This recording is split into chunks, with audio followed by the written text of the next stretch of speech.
Good morning, good morning, good morning, everybody. Good morning. I hope everybody is having an amazing day so far. For those of us joining, I know somebody's joining at 3 a.m. from the US, so good morning to everybody from whatever part of the world you're joining this morning. Good morning. Could you just let us know where you're joining from in the chat? Please just feel free to drop it in the chat where you're joining from, what you're doing right now, how your day is going so far. Just drop it in the chat, please. And I'm hoping that everybody is complying. What's the weather like where you are? Is the sun shining? How's it going where you are? For some people that work, sorry, but well done for tuning in.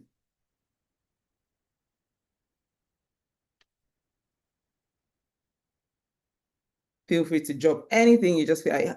Are you excited to be here? Just how are you feeling? Just, let's ramp up the energy in the room today.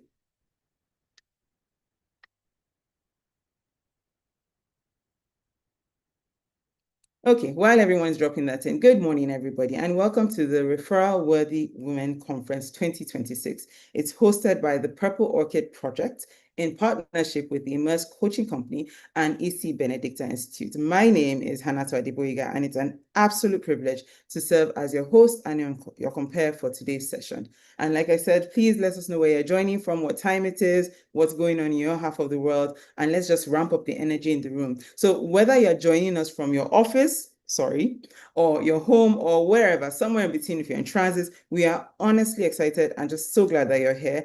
We don't want to think that this is another conference. We don't deceive ourselves that way. This is a gathering of women who are committed, honestly committed and dedicated to building influence that lasts, leadership that matters, and legacy that will outlive us, right? So over the next 2 days, we are taking time to walk our way through this. We're going to be exploring the theme, building legacy from competence and character. So those are two very important things we need to think about. How competent are we? And then how's our character affecting all that we do, right? And if you think about it, the women that have changed industries, communities, institutions, they're not just talented, really. If you read the book, Talent is Not Enough, you realize that it's not just about talent, right? These are women whose competence commands respect, right? And whose character sustains trust. So things you need to watch out for, like I said earlier, competence, your character, and just commanding that respect and sustaining the trust that you've built over time. Before we begin, while we're still saying hi and still, getting our quick cup of coffee, and because it's still early for some people, right? I need to encourage you to please be active. Please, please, please. I know it's virtual and sometimes it's easy to get distracted, right? Just, it's easy for your mind to wander, but please be actively engaged. Pay attention, take notes, share your reflections, key takeaways, connect with other participants. It's, yes, it's not physical, but you can connect with other participants here and you can make new friends and make new connections. I love making new connections. So please, please, please make connections in the group chat. If something resonates with you today, please drop it in the group chat. Please drop it in the chat. We want to feel that you're learning. This is not just a broadcast or like a webinar. We really want to know that you're learning and you're engaged by what you're doing and what you're hearing. So let us get started. I'm super excited. In case you can't tell, I'm super excited. To formally welcome us and just to frame the vision of this conference, please pay attention as we introduce the founder of the Purple Orchid Project and my friend, my darling friend, Ijoma Wakuche.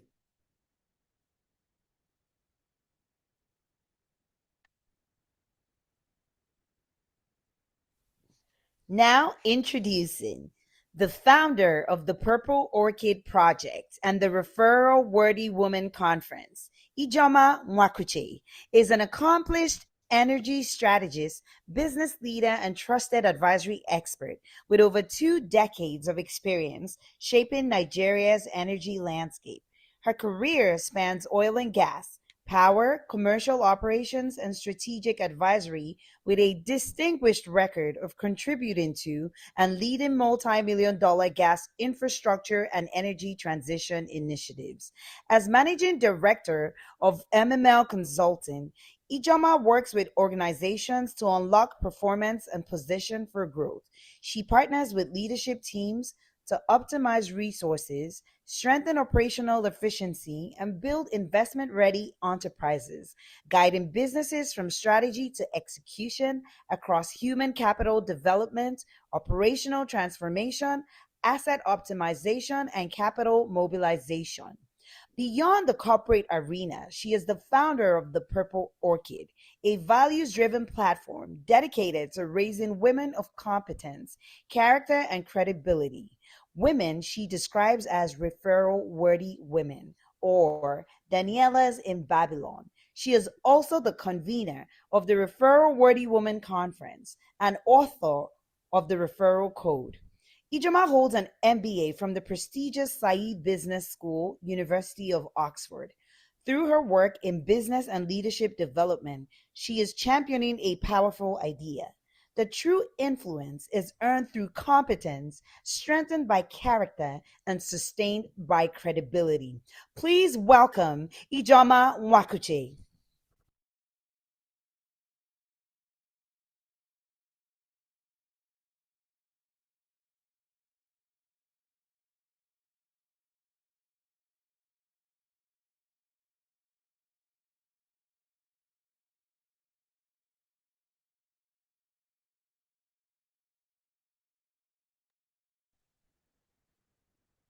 Okay, just checking in.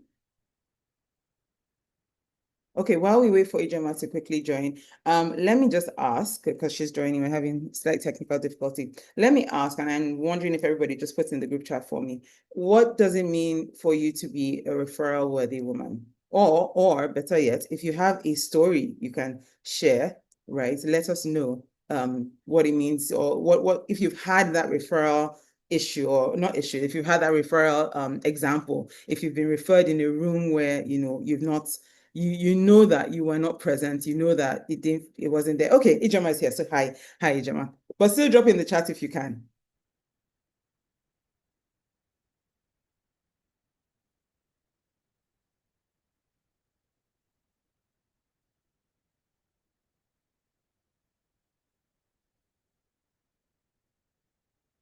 So drop it in the chat, put it, let us know if you have any referral worthy moment that has happened, you know that I wasn't meant to be here, I was referred, then let us know. Please let us know. I think one that happened for me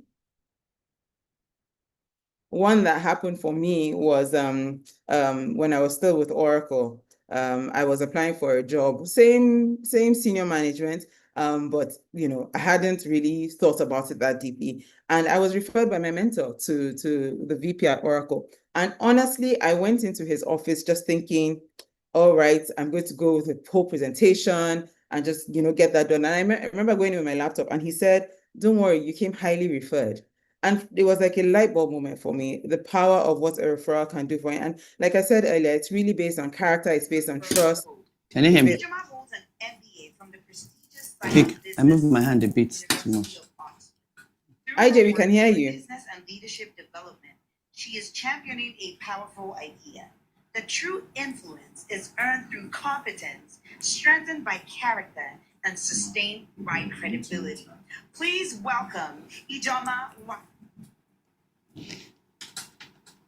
Am I live? Hello, everyone. Good morning, and welcome to the Referral-Worthy Woman Conference. At last, the day is here. We have been building anticipation for in the past 1-2 weeks.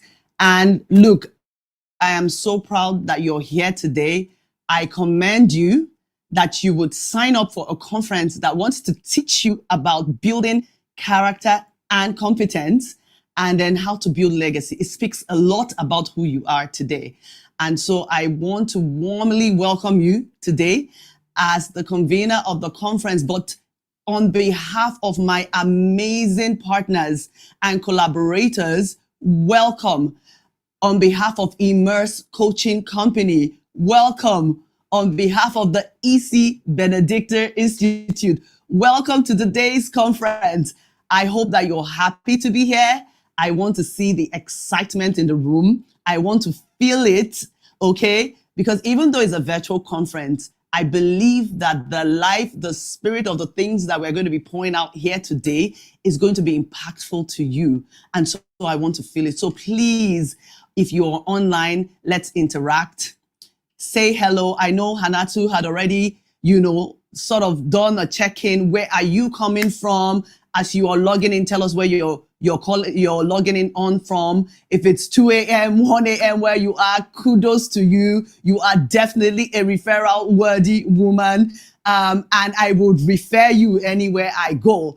And then if you are calling in from the ends of the earth, you should let us know so that we can celebrate you. Please, can I just feel the energy in the room, interact with each other?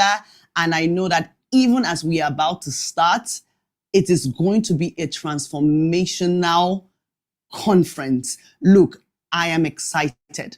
The lineup of speakers, the people that we have gathered here today, we have just curated this platform to give every one of you the opportunity to hear from people that have lived this experience of referral worthiness and to teach you what it means to have your name spoken in rooms that matter even before you ever thought of stepping into those rooms. And so welcome. A round of applause to you. So I am going to start with sharing what the vision is. Today, my role is very simple. It's not about presentations, or I am leaving the speaking for the lineup of speakers that we have. And you all have seen the flyers, right? Did we see the flyers? Did we see the people that were there?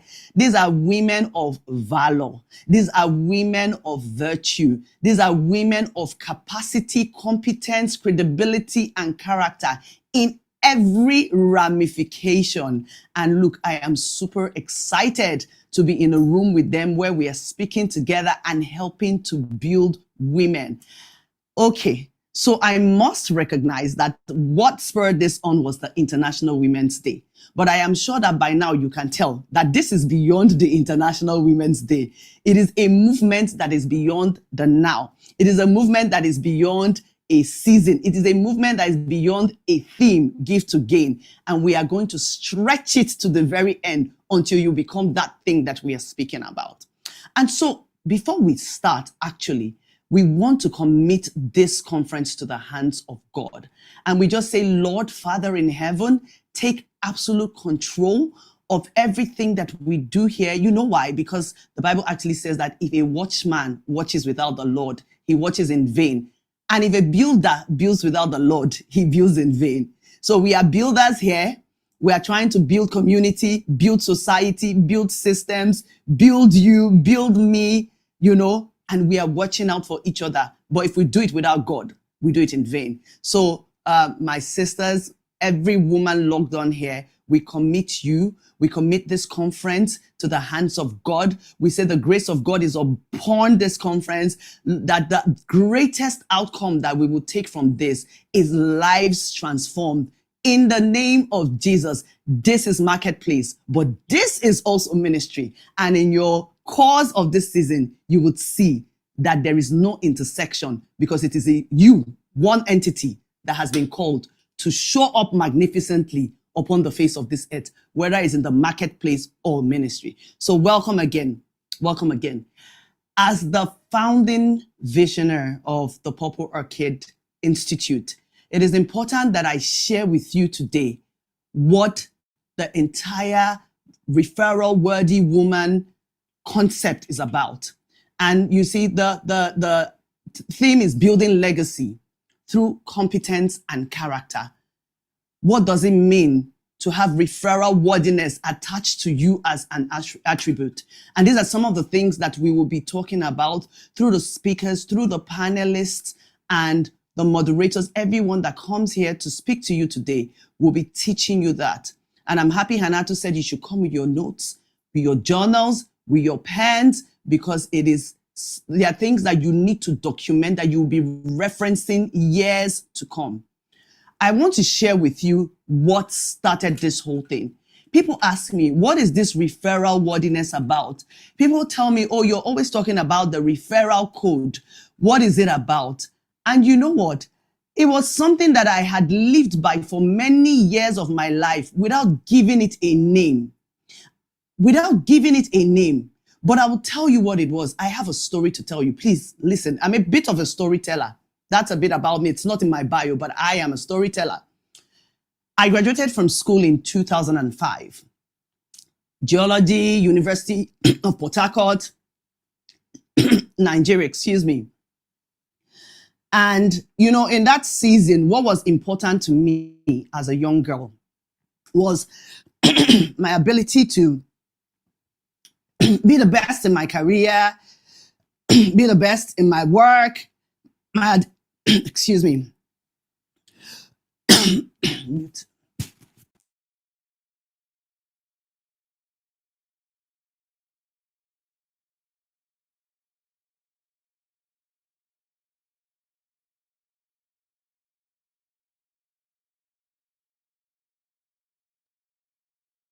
All right. While Ejiro is getting some water to clear her throat, I think this will be a good time for you also to get some water, just in case you need, or just a quick, cup of coffee.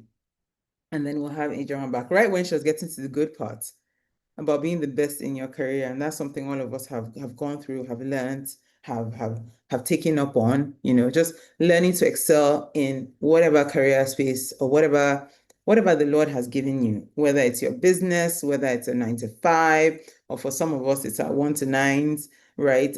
Just understanding how to excel and just be the best at whatever, the Lord has placed in your hand. Just similar to like Daniel, right? It just reminds me of the story of Daniel being able to work with 4 kings. It's clearly he was referred, when new power changes or the old God changes and people say, oh, you have to work with this person, or you have to engage this person, or where they say, you know what, the person you're looking for in this team is so and so X, Y, and Z. Are you that person that's called upon? And that's something you really need to ask yourself. Are you that person that's called upon? So what does it mean? Like, and by the way, I'm so happy. I should jump on this because it's exciting to see so many women from so many parts of the world, right? It's so interesting. Can you hear me? Yes, we can. Ejiro, are you back? Can you hear me? Can you see me? Yes, we can. Good. Can you hear me? Can you see me? You can see me, you can hear me. Okay, had a bit of a bout, but we keep pushing. It's been, we'll leave that for later at the end. It's been a bit of an overwhelming experience, but I'm happy that we're here today. Okay, so I was about to tell you a story. When I graduated from school in 2004, I went to school in the University of Port Harcourt, and I studied geology. At the time, what my primary focus was to come out from school, get into the oil and gas industry, and make money and be known for this oil and gas guru. That was my heart desire as a child. I knew what I wanted to do. And so when it was time for me to do my internship, I went to do an internship in Shell. I had planned a pathway for myself within the oil and gas industry. And to the glory of God, graduated from school with a 2-1, very proud of myself. Look, I was the only girl in a class of over 140 people to make a second class upper. That was the identity that I carried. It was like a badge of honor that I wore upon myself. And so I left school. I said, okay, it was time for me to get a job. I remember I had a good friend. She said to me, look, there was a person we worked with during the internship period, and he had been a good boss to us. He had started a company. He was an American. He brought a big organization to Port Harcourt. And so at the time, we went to meet him to shoot our shot, as we say in Nigeria, to pitch and say, look, we are young, we are fresh graduates from school, but we think that we are really, really good at what we do. If you bring us on board your team, we're going to help you turn your company around. We literally had no experience whatsoever, but the confidence with which we went. And so the man said, oh, you know what? I actually remember you 2 young ladies from your days in internship. And then we were working in a multinational at the time when we interned. And then he said, you know what? You have potentials. Come on board. We're going to bring you in. You're going to work as this. You're going to work as that. We worked with a company, fantastic, amazing company, paid us very well. At the time, it was money that maybe bank managers were earning. And then every 1 year, the salary was doubled. It was that good. It was that good. Like, it was the best thing that could have happened to me. In my mind, I had arrived. This is what I anticipated. This is what I wanted for myself. Fast forward 2.5 years down the line, after I felt like, look, everywhere I went, I was hearing, oh, IJ is doing so well. You know that girl, she made a 2-1. She's smart now. She had gotten into school. She had gotten a good job. She's doing so well. I was proud of myself. 2.5 years down the line, disaster struck. The company literally had to close shop and leave Nigeria. Like, they closed the physical shop, closed the offshore shop, the drilling rig, everything, and left. I won't go into the details of it, but basically they just realized that the Nigerian market space is not the same like across the world. And there are many nuances and contexts that you won't understand until you step your foot upon the ground. And so I remember at that time, I felt like my world had come to an end. I felt like fish out of water. Like, how can I not have a job? Remember, I had built my identity. I had built my altar of success around an identity of a corporate professional that has everything going on for her. I used to be what my friend Apostle Isi calls baby girl of God. Before I can even conceive it, it has been done for me. I didn't have to wait for anything. I didn't have to look for anything. I didn't understand the concept of resilience and adaptability, because before I could say Jack, it was just one of those things that Nigerians would say, follow come. Because if you ask me, what did you do right that made life like that for you? I can't tell you. I just know that that was the trajectory of my life. And so I remember being sad and depressed. I was like, you mean they will ask about me and they will say IJ doesn't have a job? Oh my God. Like, because that was all to me at that time. Remember, I had not formed an identity outside of my job. And so I remember one day, something interesting happened. I was sitting down and I was at home. I was sad. My older brother, working in Benin at the time with Guinness, came home. He saw me walking around the house with a long face. IJ, what is wrong? And, his name is Charles. And I said, oh, I'm so sad and miserable. I don't have a job. And he's like, I don't understand. Is it this job that just closed 2-3 weeks ago? I'm like, yes, and then something happened actually. I applied to now go and do my master's. It was my escape strategy because I had to have something going for me in the external workplace or school to show that, look, this girl is moving ahead in life. And so I applied to go and do my master's at Imperial College London, cream of the crop, like the top tier school, particularly at that time, and even so now. And at the time I applied for the master's, I didn't get the visa. I got the admission, I paid the down payment, didn't get the visa. Very strange, because I had been to the UK several times in and out. My younger sister applying for school with me at the same time, who had actually never been to the UK, got her visa to go to the London School of Economics. And so Chika goes off to London School of Economics. I'm stuck at home without a job, without my master's, and just sorry for myself. And I remember Charles looked at me and said, you are actually really spoiled. And I said, why are you telling me that I am at a down season of my life? And he said, no, IJ, you've actually never really understood what it means to go through a challenge. He says, and I was actually getting worried for you because, there's a way that you are not used to growing. Then the word resilience hadn't started trending. Remember, we're talking as far back as 2007. And he said, there's a way that you haven't grown in capacity to stretch yourself when you encounter challenges. And so when the big thing comes, because those little things will be piling up, and when they finally come, you will not be able to manage it and you will crumble. So you should actually thank God for the opportunity to go through this. And so wise words of wisdom. He was just 2 years. He's just 2 years older than me. But I never forget that conversation. And this was in 2007. So stay with me. I'm going somewhere because we're about to activate the referral code. But I needed to set the context. And I'm going to land it very quickly now. I go on to holiday with my sister Uche in Lagos because I had no job. Came for a family friend's wedding. I'm sitting down yet again with Uche and a good friend of hers, Sheung, who, by the way, is married to a very good friend of mine. So they're very much in my circle. And I remember he was a very spiritual guy. Those kind of very practical, pragmatic, deeply spiritual, deeply wise in his dealings, in his ways. And so he said to me, oh, young lady, what are you up to? I said, oh, I'm out of school. I had a job. I don't have a job. He said, so what are you doing with your time now? I said, I'm looking for a job. He said, you are looking for a job? I'm like, yes. Why are you looking for a job? I'm like, because I lost my job. I don't have a job. I felt to myself, like, what kind of question is he asking me? Like, duh. And then he says, why would you want to do that? I said, what am I supposed to do? He said, you are supposed to ask the jobs to find you. And I'm like, okay. It sounded so profound. And that conversation strikes in my mind as though it was yesterday. I can almost remember it verbatim. And then he says, ask the jobs to find you. I'm like, how do I do that? How do I ask the jobs to find me? This is almost 20 years ago I'm talking about. Skinny, young, fragile, no resilience, no adaptability kind of girl. Ask the jobs to find you. And so even though I was born again, I was saved, I don't think I had activated that kind of level of faith.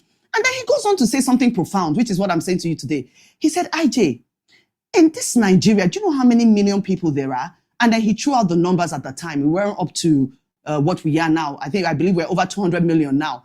He now said, do you know how many people are unemployed? The statistics of unemployment is so. There are many people on that queue looking for jobs, looking for opportunities. You mean you want to join that queue to look for a job? He said, IJ, ask the jobs to find you. And I said, okay, tell me what that looks like in practical terms. And then he said to me, something I'm going to share with you, because there is nothing that I'm going to tell you that is not predicated on this story. I will do you a disservice if I don't tell you the story. And then he said to me, get your resume, do up your resume, upgrade it, update it. He says, send it to the few people you know. You've worked for 2.5 years, right? I said, yes. You had some managers in the company. You had some people that have moved on to other things. I said, yes, we even had a sister company who had people that are still working. Send it to them. He said, plead the blood of Jesus over your resume. It sounded strange at the time. He said, it speaks better things than the blood of Abel. He said, cast it into the waters and then see what happens. I said, okay, thank you. I had nothing to lose. And so I did just that. I did up my resume, because faith without works is dead. And that is one of the things I'm teaching you here today now. Faith. A lot of you here may be Christians. You may not be a Christian. You might be believing in something else, because I know that this is a marketplace conference. But listen, there is nothing that happens in the marketplace that is not first underpinned by spiritual activities. And that's the truth.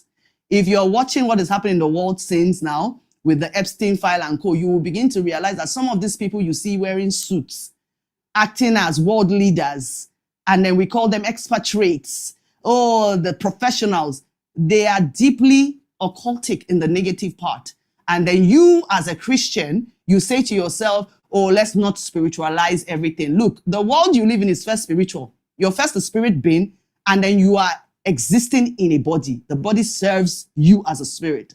So he said to me, plead the blood of Jesus over it, and then send it out. And I did that. I redid my CV. I spoke the blood of Jesus over it. I declared over it, and I sent it out to a few people. It wasn't up to 3 weeks. I got an email. I saw the trail of the email. It came from a friend who used to work in a sister company. And then he said, IJ, this job is yours for the taking. And then he said, read the trail of the email. So I'm like, okay, job that I don't know about. I did not apply for. I've never heard of the company. And then I read the trail of the email. I see that CV that I sent to him, he forwarded it on to someone else, who now forwarded it on to their VP in Norway. And the VP said, this is the girl we've been looking for. I want to put it in context for you. The role that they said I should come and do, I'd never heard of it in my whole life. Never in my whole life. Even if I tell you now, you might not even know what that role is about. They said she's going to come and work as a sheep broker. And then I called him and said, who is a sheep broker? What is a sheep broker? He said, IJ, you're going to have to use Google for that. The interview is in a week's time. All the best. And then I said to myself, how can I be reading an email that says, this is the girl we've been looking for? And I don't even understand what the job is. Look, let me tell you guys, there are levels to this thing. This is the same type of interviews that people would prepare for, look for the job, sit down for hours. package their CV to meet the JD, and still you will send out 10 CVs per week. You don't get one call. There are levels to this thing, and we are going to unlock that level or those levels because sometimes there are several of them in this conference. And so I got the call from the company. They scheduled me for an interview, flew me into Lagos. I came for the interview. I sat down and I was like, Lord, help me. I don't know who a shipbroker is. I don't know what a shipbroker is. I had done my research. I had tried to draw connections between the work I'd done in the past and this current role. Eventually, I went for the interview with confidence and said, I can do this. Because at least one thing I know that I've always tried to gather myself is confidence. So sat through that interview, they asked me questions. Some of them I could answer, some I could not answer, but I was genuine about what I knew. I'm a young professional. I'm trying to make my way in this career world. If you give me a chance, I will work with you. I will do this. I will do that. Tell me more about the shipbroking role. They took time telling me about the role. I left. And they said to me, we'll get back to you. How long? They said, we'll get back to you in about a week. How long are you in Lagos for? I said, I don't know. It depends. If it's about a week, I can wait. If it's going to be longer than a week, I'll go back home to Port Harcourt. And they said, okay, we have to call your references. We have to do due diligence on you. And then we'll get back to you. They were expatriates. They were foreigners. And so I left. I felt good about myself, but I wasn't 100%, right? Maybe an 80%, because remember, I don't know what a shipbroker is. And so I remember sitting down in the car and I was headed back to the mainland where I was staying with my uncle. And on the third mainland bridge, I get a call. And then the call was from my previous manager, Dennis. Dennis used to work with me in my previous company, the one that left. And he said to me, that he's an American guy. He hadn't left Nigeria. He was still trying to build businesses. And then he said to me, hi, Miriam, because that's my English name. Miriam, how are you? I said, I'm fine. He said, I just got a call from some people now. He said, okay. I said, yeah. Who are they? He gave me their names. I said, yeah, I just interviewed with them. He said, oh, really? And I'm here busy trying to line up a new role for you. I know that the rig has gone. I know that the company has gone, but you're just such a valuable resource that I cannot just leave you hanging. No. And so I said to him, oh, but okay, this is an opportunity. Let's see how it goes. He said, oh, no, actually, when I spoke with them, I told them that if they did not hire you instantly, I have a new role lined up for you. And I was like, okay, Dennis. And then he said, okay, I wish you all the best. Goodbye. And then as I was dropping the phone, these people call me back and say, hi, if you haven't left the island, please, can you come back to the office? I'm like, is there a problem? I thought I was supposed to hear back from you in a week. They said, we actually want you to sign the contract today. And I was like, okay, I'm already on the third mainland bridge. I'll come back the next day. What happened? What happened between when I left that interview and them calling me to sign the contract? Was it anything additional that I said? Was it any extra competence that I gained? Was it any extra capability that I suddenly stretched between VI and the middle of third mainland bridge? It was a call. The referral code was activated. Dennis put that call through and activated a code. And basically what he was saying to them is, I stake my credibility on this candidate, that you can take her and you can go to bed and she will get work done for you.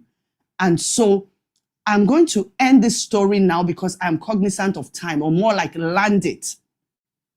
But I want to say to you that that was the second job that I did.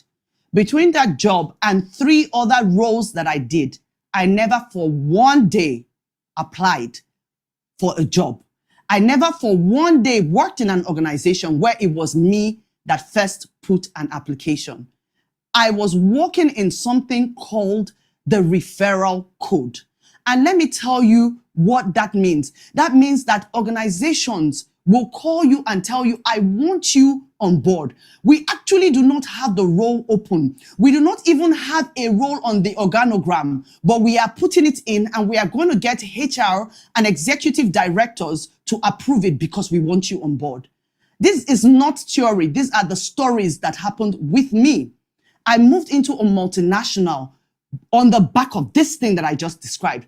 The role did not exist. If you ever worked for a structured company, a multinational company, a big company, you know how difficult it is to hire somebody into an existing role. What more, create a role that does not exist?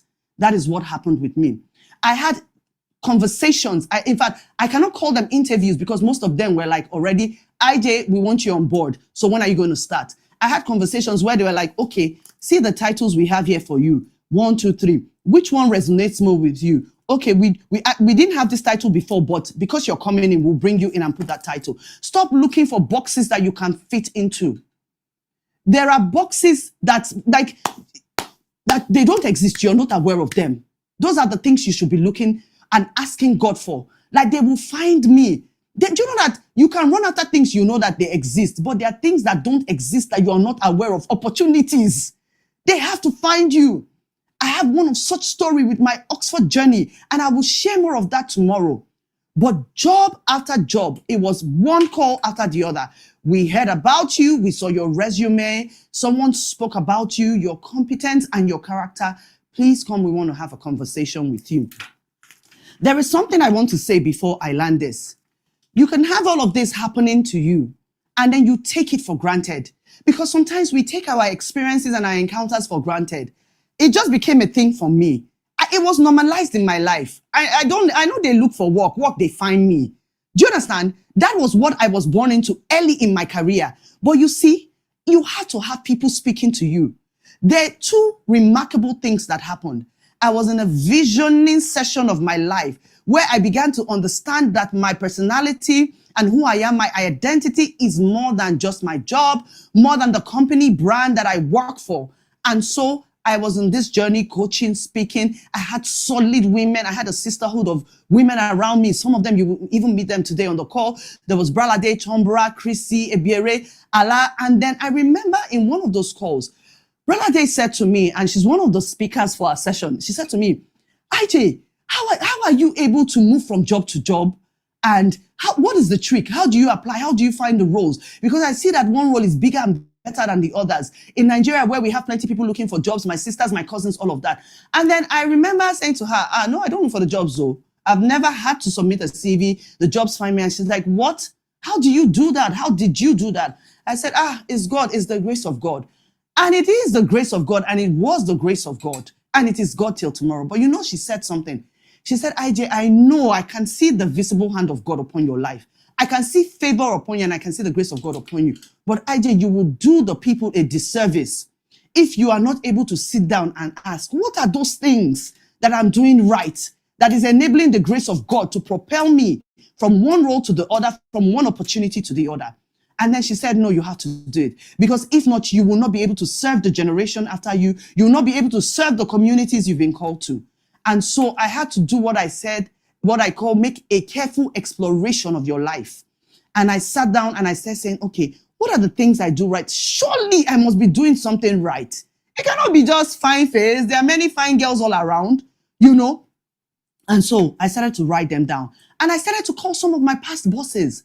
You worked with me. What were the things you think I did right? What were the things I did wrong? And they started to tell me. They started to tell, it wasn't from a place of arrogance or pride. Well, it was from a place of, there is work to be done. There's a community to be served. And we are going to harvest, cultivate everything that we need to teach them and make it a lived experience for them. And so I started to write, oh, IJ, you're very professional. Oh, IJ, you do things excellently. You deliver on the timeline. And you know what is interesting? When you do not deliver, when you cannot deliver on the timeline, you communicate. I started to write these things down. I started to create a container for them. It had a word, it had words, it had definitions. And then it is on the back of all of that that the referral code, we started to piece it together. Professionalism, integrity, honesty, all of these things are encapsulated in what we call character. And I know that my time is well spent, but please, this part is very important because we are setting the context for the conference so that you understand what you came here for. One last thing that now happened is enough for you to know the idea and say, this is what I have. It is a set of skills. It is a methodology. It is a blueprint by which I operate and by which people are able to refer me and speak of me in rooms that I have never entered and rooms that matter and give me opportunities that are big, sometimes even beyond me. And then I joined a course, Awaken to Your Purpose, by Apostle Isi Geneba. I think that was in 2020. And then she gave life to this thing. You know, sometimes you have musings in your heart and you can't quite say what it is, but you know, this thing is troubling me. I have to do something with this thing. I know something, I need to share it with the world, but I don't know how to. And then she said, there's someone here. you're asking God what your purpose is. She said, your purpose is not this big, high, lofty destination. She always says that it is the day-by-day decisions and actions that you take in alignment with God's plan for you in obedience. And so when she said that, she said, there's someone here. God is calling you to start a values institute. I see it clearly. I hear it clearly. You are raised to teach people, to teach women how to behave, how to have character, how to build competence, things that people take for granted. Honesty and integrity. What is that? When you have to be cutting deals, oil and gas industry. I was in contracts and procurement. People didn't understand why I couldn't do the things others were doing. People tell me, you're the only contract and procurement person that I know that hasn't bought land abroad, though. Make funny comments like that because you refuse to abide by the codes of the world and you decide that I am going to work in integrity. You see, those are the things that we're going to be talking about today. What are those characters that build you? And so thank God for Apostle Isi because that moment birthed the referral code. I didn't go to bed that night. I drafted the entire blueprint upon which we started the first cohort, the Purple Orchid Institute, the referral code 1.0. And that cohort, we went through a 9-part curriculum for 9 months, teaching and training young female professionals, drafting curriculums around character, competence, visibility, strategic collaboration, brought people voices like Apostle Isi, Bralade, Nkoyo Ube, all of them, Uche Lotana Najeba. These are women that I have been journeying with for years. And you will also hear today how it is important to keep the right company. I'm a product of the people around me. This conference today is not about me. You will see Purple Orchid flying. You will see my face. You will see my purple jacket. But it's about, there's an army, there's an entire force behind this movement. And today, we unleash that force before you, that you will reap of the wealth of knowledge and experience that they're going to be sharing with you. I apologize for the overtime, but I know that you will forgive me. I welcome you to the Referral-Worthy Women's Conference. I welcome you with all of my heart.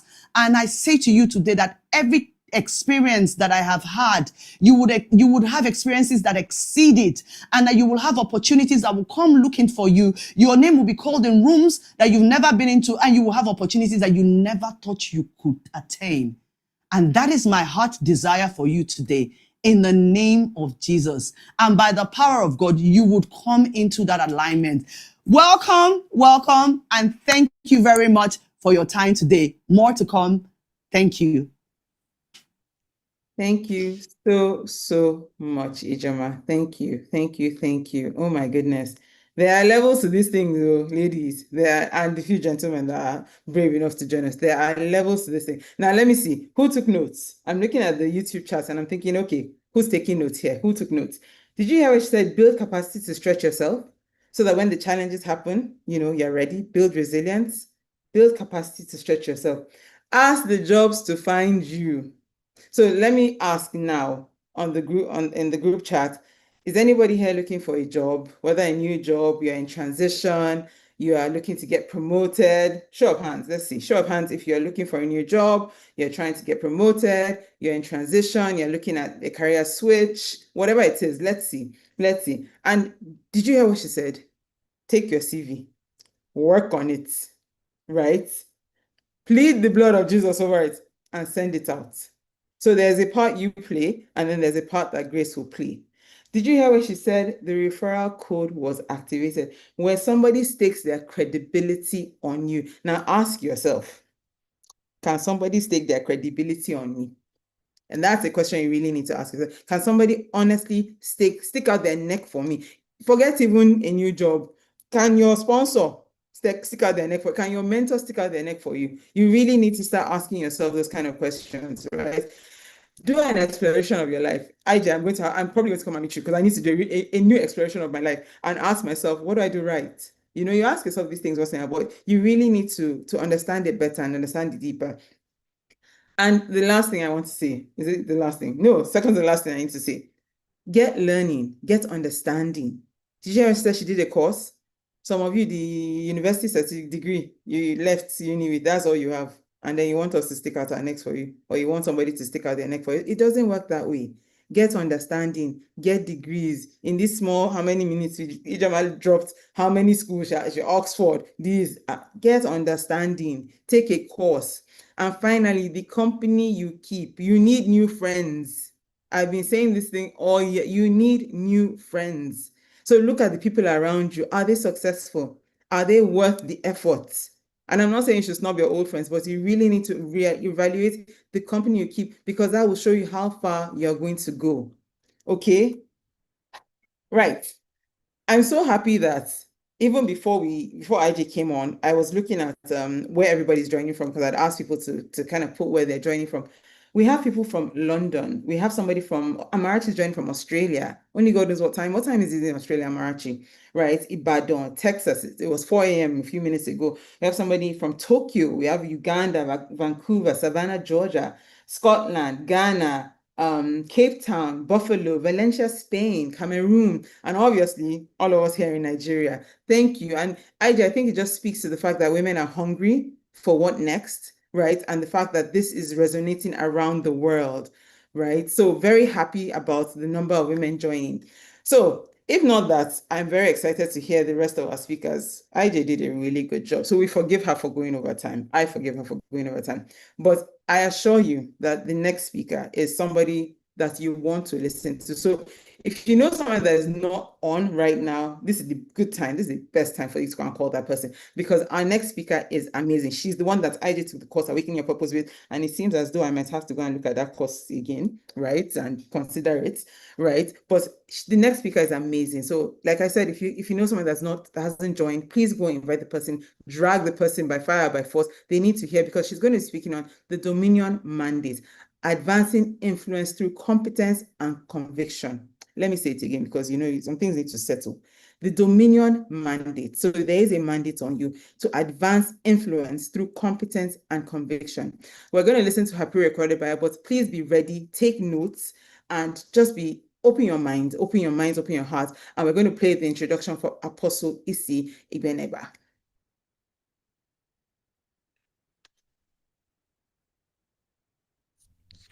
Our next leader has mobilized 33 nations, trained thousands of leaders across 6 continents, and she is just getting started.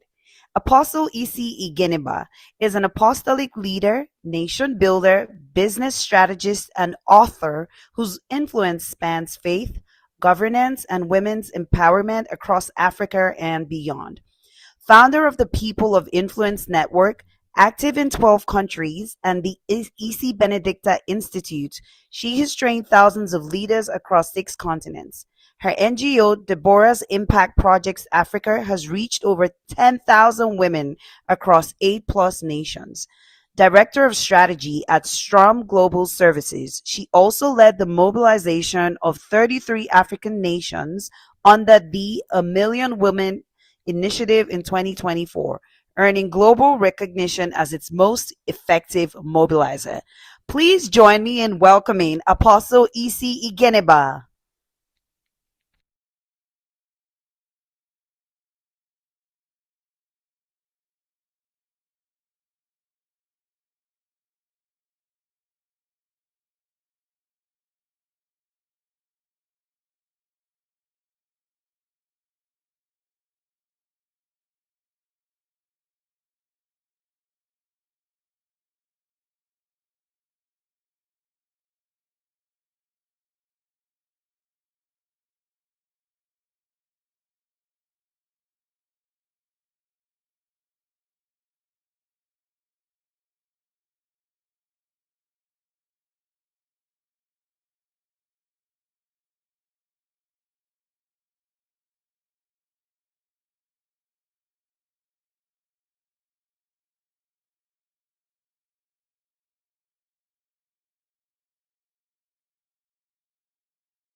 Let's keep the applause coming in. I see the applause coming in.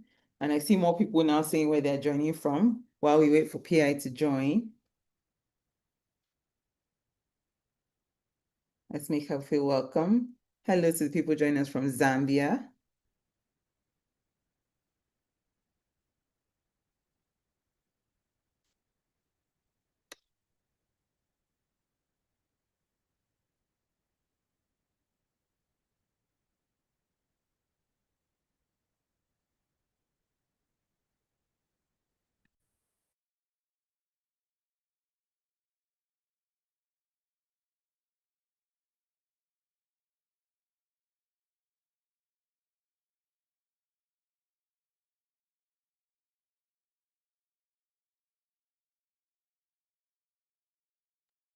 I think I had asked earlier, as we still wait, I had asked earlier that if you have a referral code story you want to pop in the chat just to encourage somebody else. Because I've seen a couple of comments. Somebody says she's just starting joining the workforce. You know, people are asking, how do I make new friends? That's a whole different conversation that IJ probably will have to get to for us, right? But if you have any story on your own referral code, a time where somebody has referred you for something, has put your name, dropped your name in the ring for something that you were not even aware of, right? This would be a good time to talk about it. Just pop it in the chat. Let's see. Let's be encouraged while we just wait for Apostle Isi to join us. And trust me, it's worth the wait. It's definitely going to be worth the wait. I see some students. Somebody's just about to graduate. Well done. The best decision you made was even joining this call. So that's fantastic.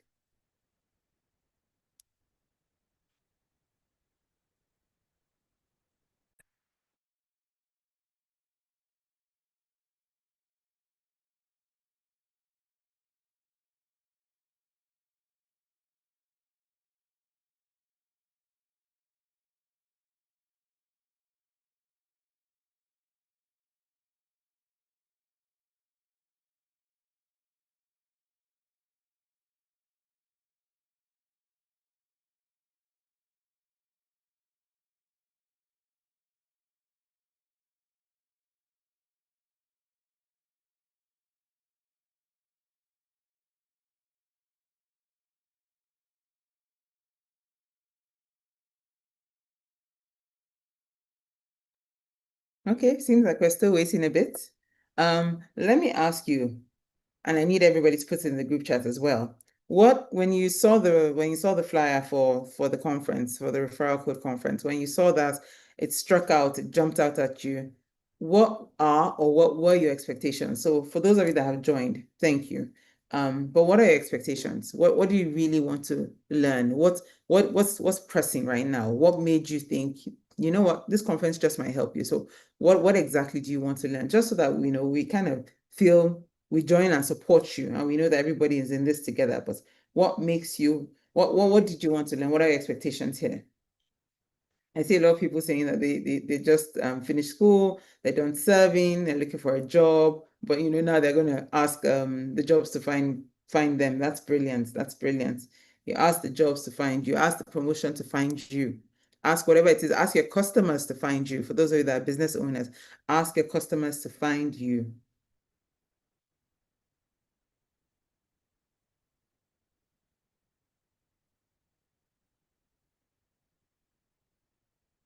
I'm not seeing the expectations in the chat just yet, so please put them in the chat.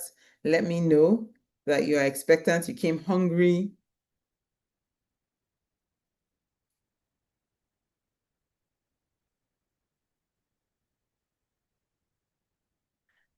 And like I mentioned earlier, Apostle Isi is going to be speaking on the Dominion mandate, advancing influence through competence and conviction. All right, I'm seeing that coming in. Somebody's saying they want to learn to be more consistent, consistent enough to be referred. And I think sometimes that's really it. Consistency over perfection. Consistency, that's part of building your character. Being consistent, showing up. I tell people all the time, you learn to show up every day when you feel like, when you don't feel like. Oh, I just realized my camera is not on. When you feel like, when you don't feel like, you learn to show up, right? Somebody mentioned to define my worth in the marketplace. That is very important.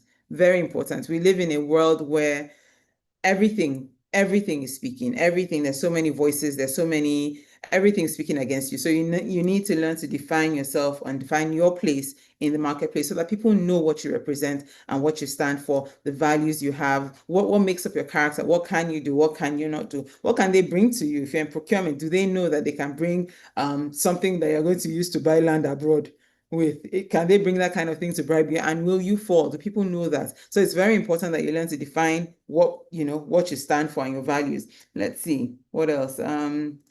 Somebody said to learn from godly women how to succeed in the business world around the globe. That's very important. That's very important, right? Where you're learning how to succeed, especially in such a dark age that we seem to be living in, where it seems the more we try, the things are just seem not to be working the way we want them to work. There is hope, and there are people that succeed. Fantastic. We have Pia here. I'm so excited, and she looks absolutely amazing. All right, so I'm going to ask the tech team to spotlight her, and then we're going to jump over straight to PI, and then we're going to hear what she has to say. Bring out your notes and be ready to learn.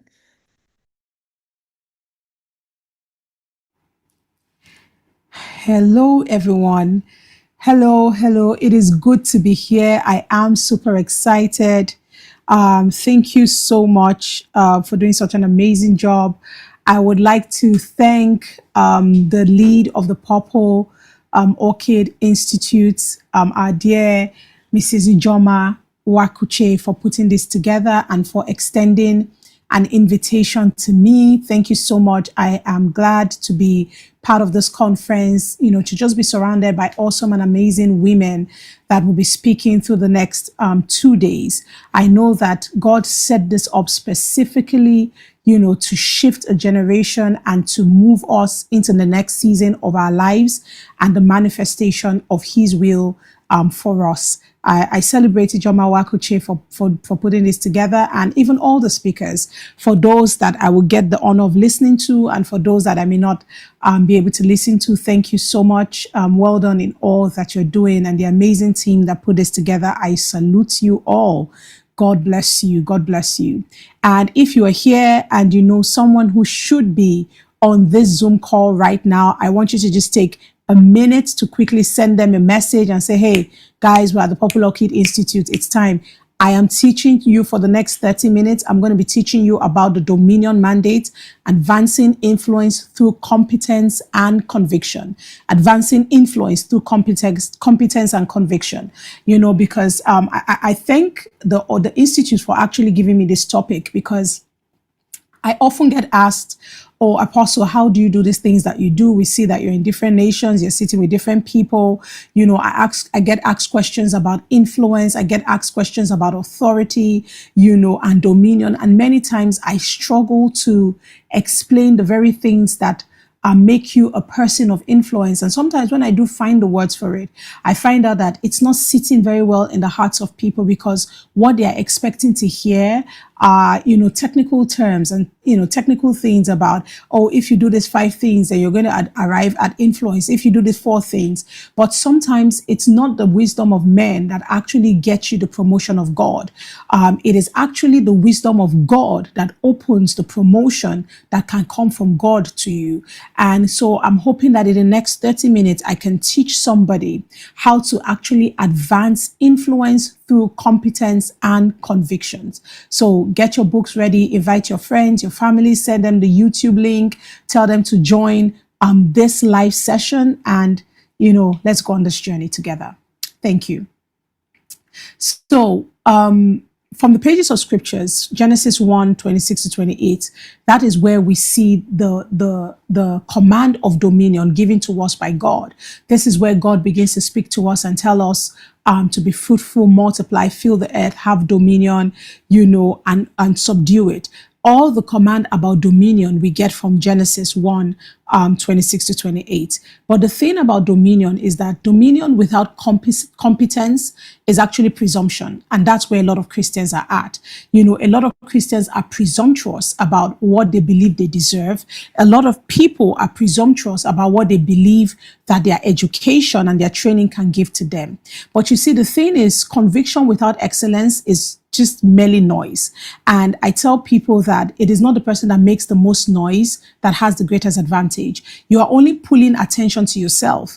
And when you pull attention to yourself by making noise, all you're going to get is scrutiny before your day of appearance. So you have to be careful to understand that there's a difference between actually having dominion and actually having an audience. It is very dangerous when you have an audience without having the weight of delivery that sets you apart from people. If you have an audience without weight, what is going to happen to you is that you're going to be subjected to scrutiny before your time of appearing. And then when your day of appearing comes, you're going to be disqualified because the searchlight was on you before you were prepared. So conviction without excellence is noise.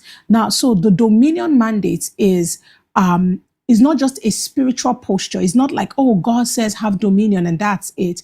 It is actually a reality that you live. You build it through deliberate development. You build it through embracing godly character.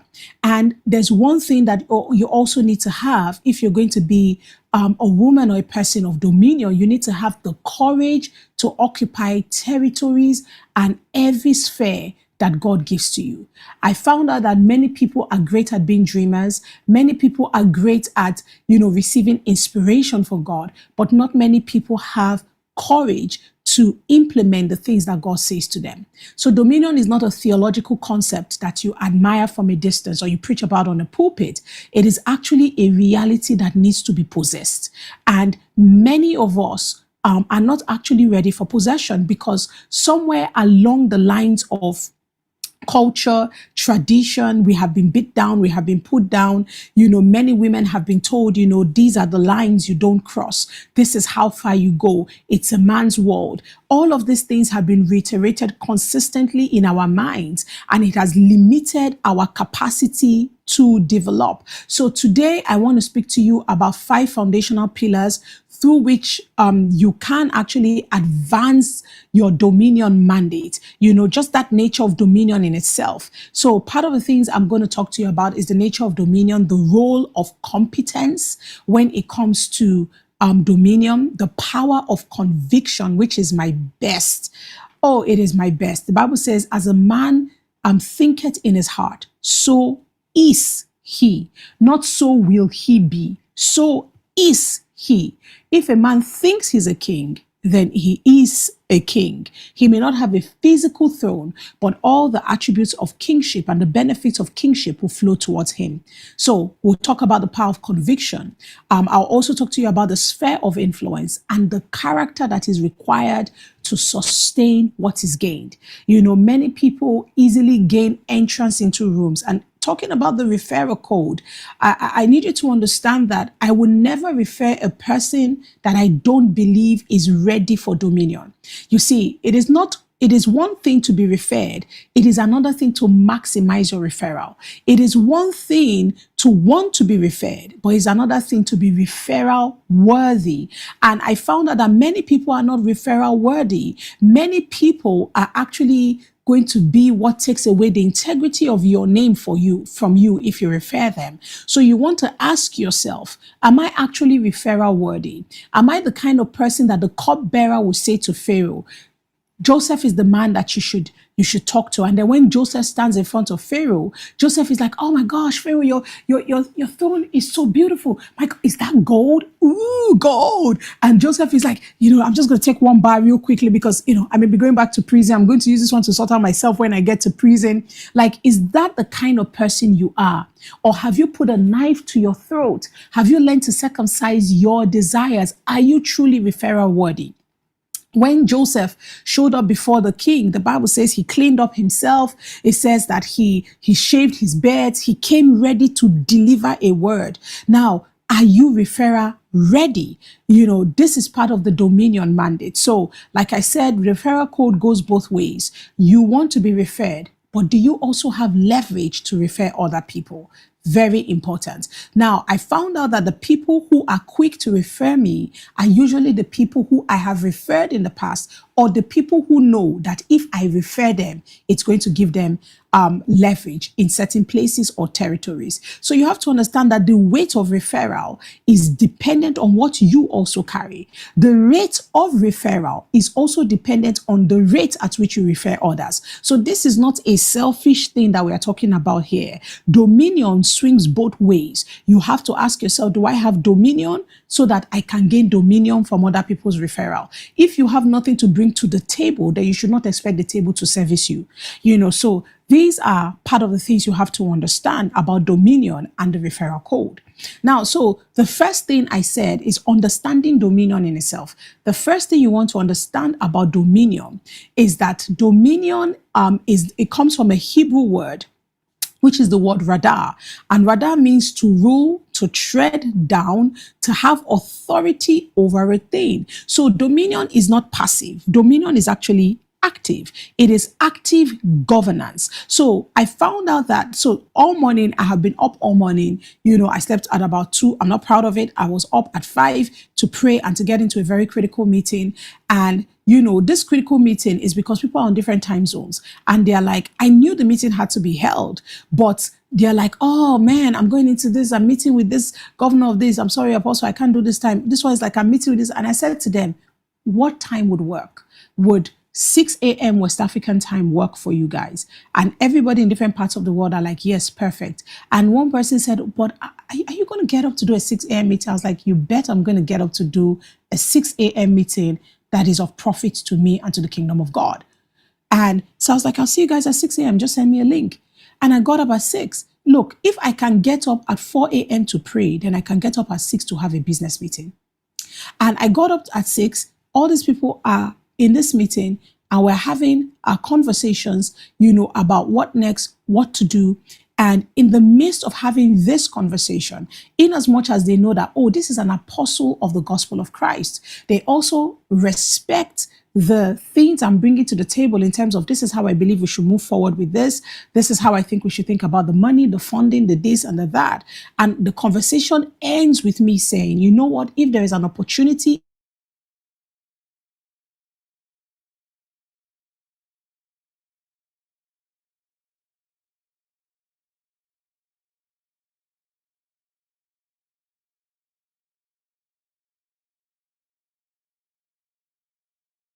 there, it's called active governance, because in as much as I'm sitting with kings and I'm deliberating with rulers, and we're talking about money, we're talking about World Bank, we're talking about funding, we're talking about all these things that have nothing to do with non-profit, at the back of my mind, I'm not a woman who is given a garden to plunder.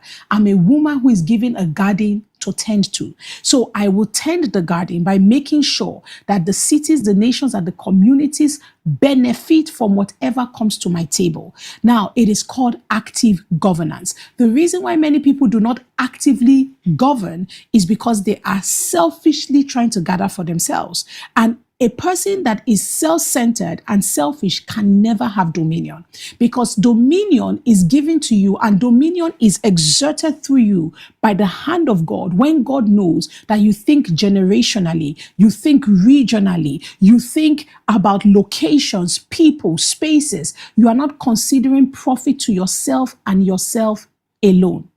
So God did not place man on earth to maintain what already existed. He actually placed man on earth to extend what God intended. So if you consider your dominion from what exists, you will never be a person of dominion.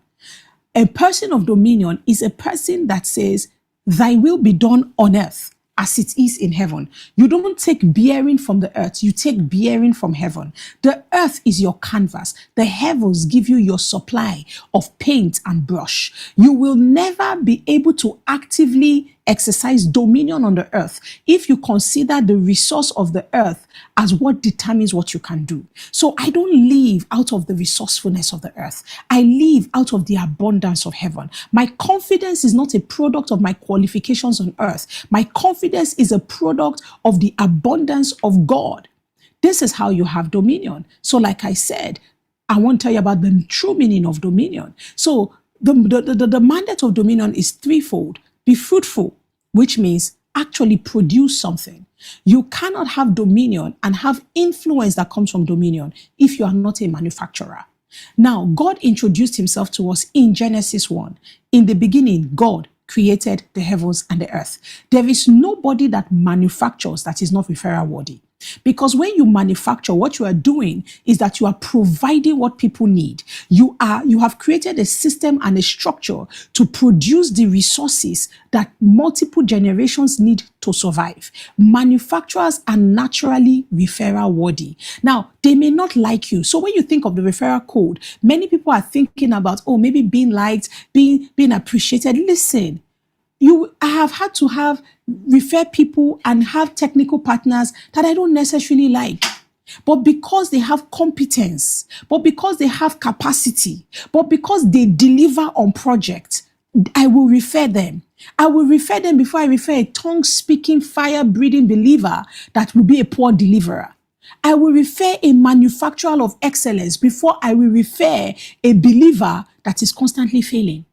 So God says, be fruitful. So basically, don't just talk about what is within you.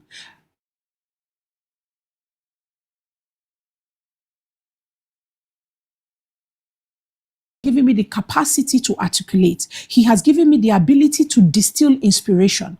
My inspiration did not stop at distilling church sermons. My inspiration went into distilling revelation of God and converting it into daily principles by which you can dominate in this world. This is the reason why I can be called into Senate houses to speak. I can be called to speak to Parliament of Nations. I can be called to businesses. I can be called to consult for government. At that moment, they may respect me and say, Apostle, welcome. But what they are expecting from me is wisdom that will deliver a nation. Why? I did not stop the giving gifts of God at the chains that hold the gift of God. The God we see in Genesis 1, Genesis 2, Genesis 3 was not a religious God. He introduced himself to us as a creator. He introduced himself to us as a manufacturer. He introduced himself to us as an inventor. If you are really going to carry the dominion mandate that will lead to your greatest influence in this life, then you have to learn to take seed and convert it to fruit. Fruit is what people eat. Fruit is what benefits generations. And I usually teach this and I say to people, you are looking too far. Look within. You are trying to find what makes you referral worthy by looking at, oh, what is working for the Popular Oxygen Institute? What is working for Immerse? What is working for EC Benedicta? No. Look within. What is the uniqueness that God has put on the inside of you? It is your unique fruit, your unique seed that turns to your unique fruit. And it is your unique fruit that turns to your unique influence. Okay? So I said dominion mandate is in threefold. Fruitful, multiply. Multiply means when you have found what works, create a system that makes it exponential. You don't do a business, and when you did the business, 2,000 people bought from you, and then you're like, oh yeah, 2,000 has bought, then I'm going to do the next business. Stay on it. Many people don't know how to beat it and beat it and beat it and beat it until it becomes the rhythm of success. You have to understand it. Master your multiplication rhythm until you become the very music that a generation dances around. Master it. Stay on it. This is what reproduce means. This is what multiplication means. In the time when you are mastering multiplication, you may look like a fool. People may think you are not creative or inventive. No, let your creativity have governance, and let the governance of your creativity be your unique seed. Be creative around your unique area of gifting. Stop being creative like a soldier that just learned how to shoot a gun for the first time. You are shooting multiple targets, but you are not hitting the bullseye. To hit the bullseye, you let your creativity be around your area of gifting until you become a master. That is what it means to multiply. Now, it says have dominion. Dominion is governance. When you have become fruitful and you have multiplied, then you start to create systems that you can then give to others as their own way of increase. The moment people start to eat from your hands, they start to ask you for the policies around that area. The moment people start to eat from your hands, they start to consult with you for governance around that area. Dominion is active governance, but your governance is not sought for until you have proven that you have what it takes to feed a generation. So these three things are inseparable. Fruitfulness without multiplication just remains a personal testimony. That's all you have, a personal testimony. But multiplication in itself without dominion, it just remains undirected as it pertains to kingdom and governance. So dominion in itself that does not have fruitfulness is kind of like hollow authority. And I see that a lot of people have it. This is what happens to people who were born into families with old money. They have hollow authority. If they themselves have not learned how to be fruitful around what was handed to them. Okay? So, I said the first thing I want you to understand is understand the dominion mandate. So that's just what I've tell you about what the dominion mandate is. And the first thing about understanding the dominion mandate is I said radar, and I explained what radar means. And the next thing about understanding dominion, I hope you guys are you with me? Are you tracking? I'm trying to move quickly because I have limited time, but I need you to leave this first Purple Orchid Institute knowing that you cannot miss the second one. Do you understand what I'm talking about? So the second thing, if you are with me, say, Pierre, we are here, we can hear you, we are flowing, we are writing, we are listening, go, go, go, go, go. Okay. So the second thing about dominion is that dominion is territorial and spherical. I find many people who say to me, why are you moving around the nations? Why are you going everywhere? As a matter of fact, before I got on this call, someone just sent me a message and said, please, please, please, I need to talk to you. Call me. And I was like, oh my God, this person, I picked her. I was like, are you okay? Are you fine? She was like, oh, I'm good. I was like, man, you scared me. She said, oh, no. I was calling because, the princess of this country is looking for you and they say you must come and speak. I said, okay, let me call you back. Let me get back to you. I'm at the point in my life where you tell me that a king, a president, a queen, a princess is looking for me, and I can tell you, let me get back to you. Because you know what? I'm not hustling for authority. I'm not hustling for influence. I have established myself that I have something to give to a generation that is needed and necessary. And I know that I am born for territories. So I would decide by the Spirit of God which territory I should get into. Dominion is territorial and spherical. People say to me, why are you going from region to region? I go from region to region because God did not create me for the garden. God created the garden to be an archetype of what I'm supposed to do in the whole earth. He put man in the garden and he said to him, have dominion in all the earth, upon everything that creepeth upon the face of the earth. The garden is not my permanent residence. The garden is my template and my example of what I should create across the earth. The reason why many of you have not arrived at the place where Forbes is acknowledging you, where Time Magazine is acknowledging you, is not because you are not better than the people that are there. It is actually because your mind has not broken into the fact that your territory of operation is not Lagos, Nigeria. It is not Minnesota, USA. It is actually the whole world. The moment it dawns on you that the earth is the Lord's and the fullness thereof, the world and everything that dwells within it belongs to God. The moment it sinks into your mind, an unusual boldness and courage will enter your spirit. You will begin to bid for things that are outside of the territory of your region. You will begin to say, what are the opportunities in that nation? You will buy a map and you will hang it in your study. Everywhere you go, you will carry an atlas in your bag. Why? Because you have to know what is going on in all the nations. You see, when you go to my phone and you go to the world clock, I have world clock for time zones of different regions. Today, I had to delete about 7 because I was trying to add one time zone. They say you can no longer add another time zone. Listen, I operate on multiple time zones, but I walk on the kairos of God. Why? Because the earth is mine. The earth is mine. The deed that was handed to us by God was not the deed for one small location. He gave us the deed for the whole earth. Are you with me? So dominion is territorial. The moment you break into the territorial nature of dominion, you will begin to see that the way you even think about money, the way you think about wealth, the way you think about relationship will also become territorial. When you used to think about money for survival, you will begin to think about money for governance, because dominion is territorial. Dominion is expressed through spheres. The specific arenas of culture, society, and civilization in which you find yourself is where you are supposed to express your dominion. Okay, now it says, do you see a man diligent in his work? Proverbs 22:29. He will stand before what? Kings. He did not say he will stand before a king. He said he will stand before kings. He will not stand before unknown men. Hey, Shade Kaparika Sukata. He says, seest thou a man diligent in his work, who excels in his work? He will stand before what? Somebody write kings and put the S in capital letter. You have to understand, not just one ruler, not just one leader, not just one system, not just one territory, not one organization. They are paying you $1 million a year. Nobody knows you. Abba. Why has money become the limitation to your dominion? Why has human earthly reward become the limitation to your dominion?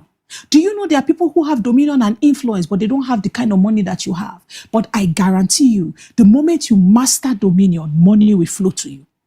It's that simple. Money responds to influence.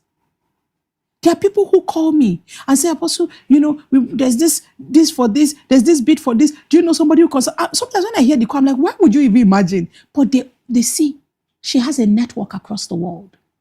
So it is possible that she will know everybody that knows somebody that knows somebody that knows something.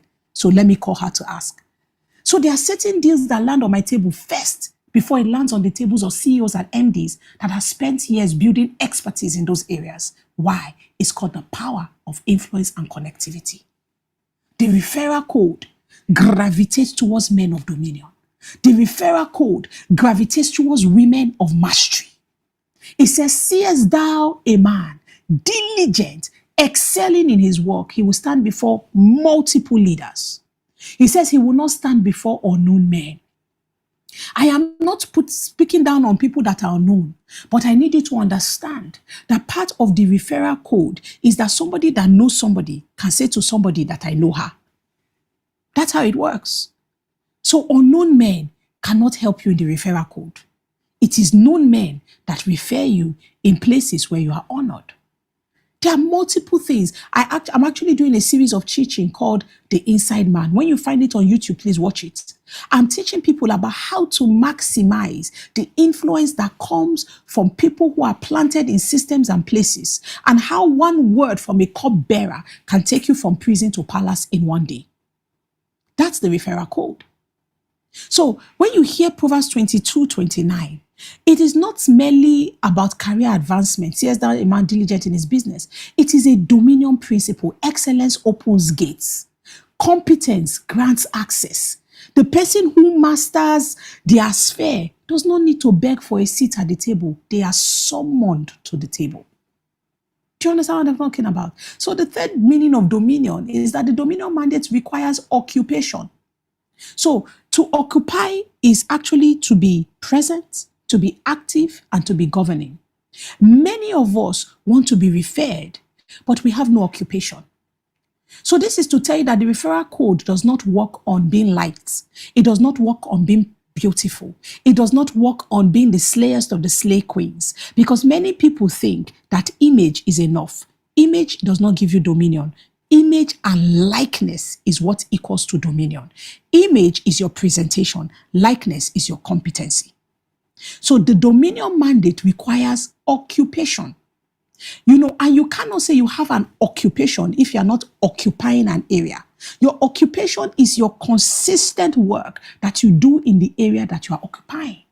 So how can I refer you if you do not have an occupation? Something that occupies you so much that that region, that system is oozing of your essence. We cannot talk about that area of life without calling your name. If we call, I saw a post yesterday where somebody says the top 20 women in ministry in Nigeria. And so people started commenting on that. Where's Apostle Isi Geneba?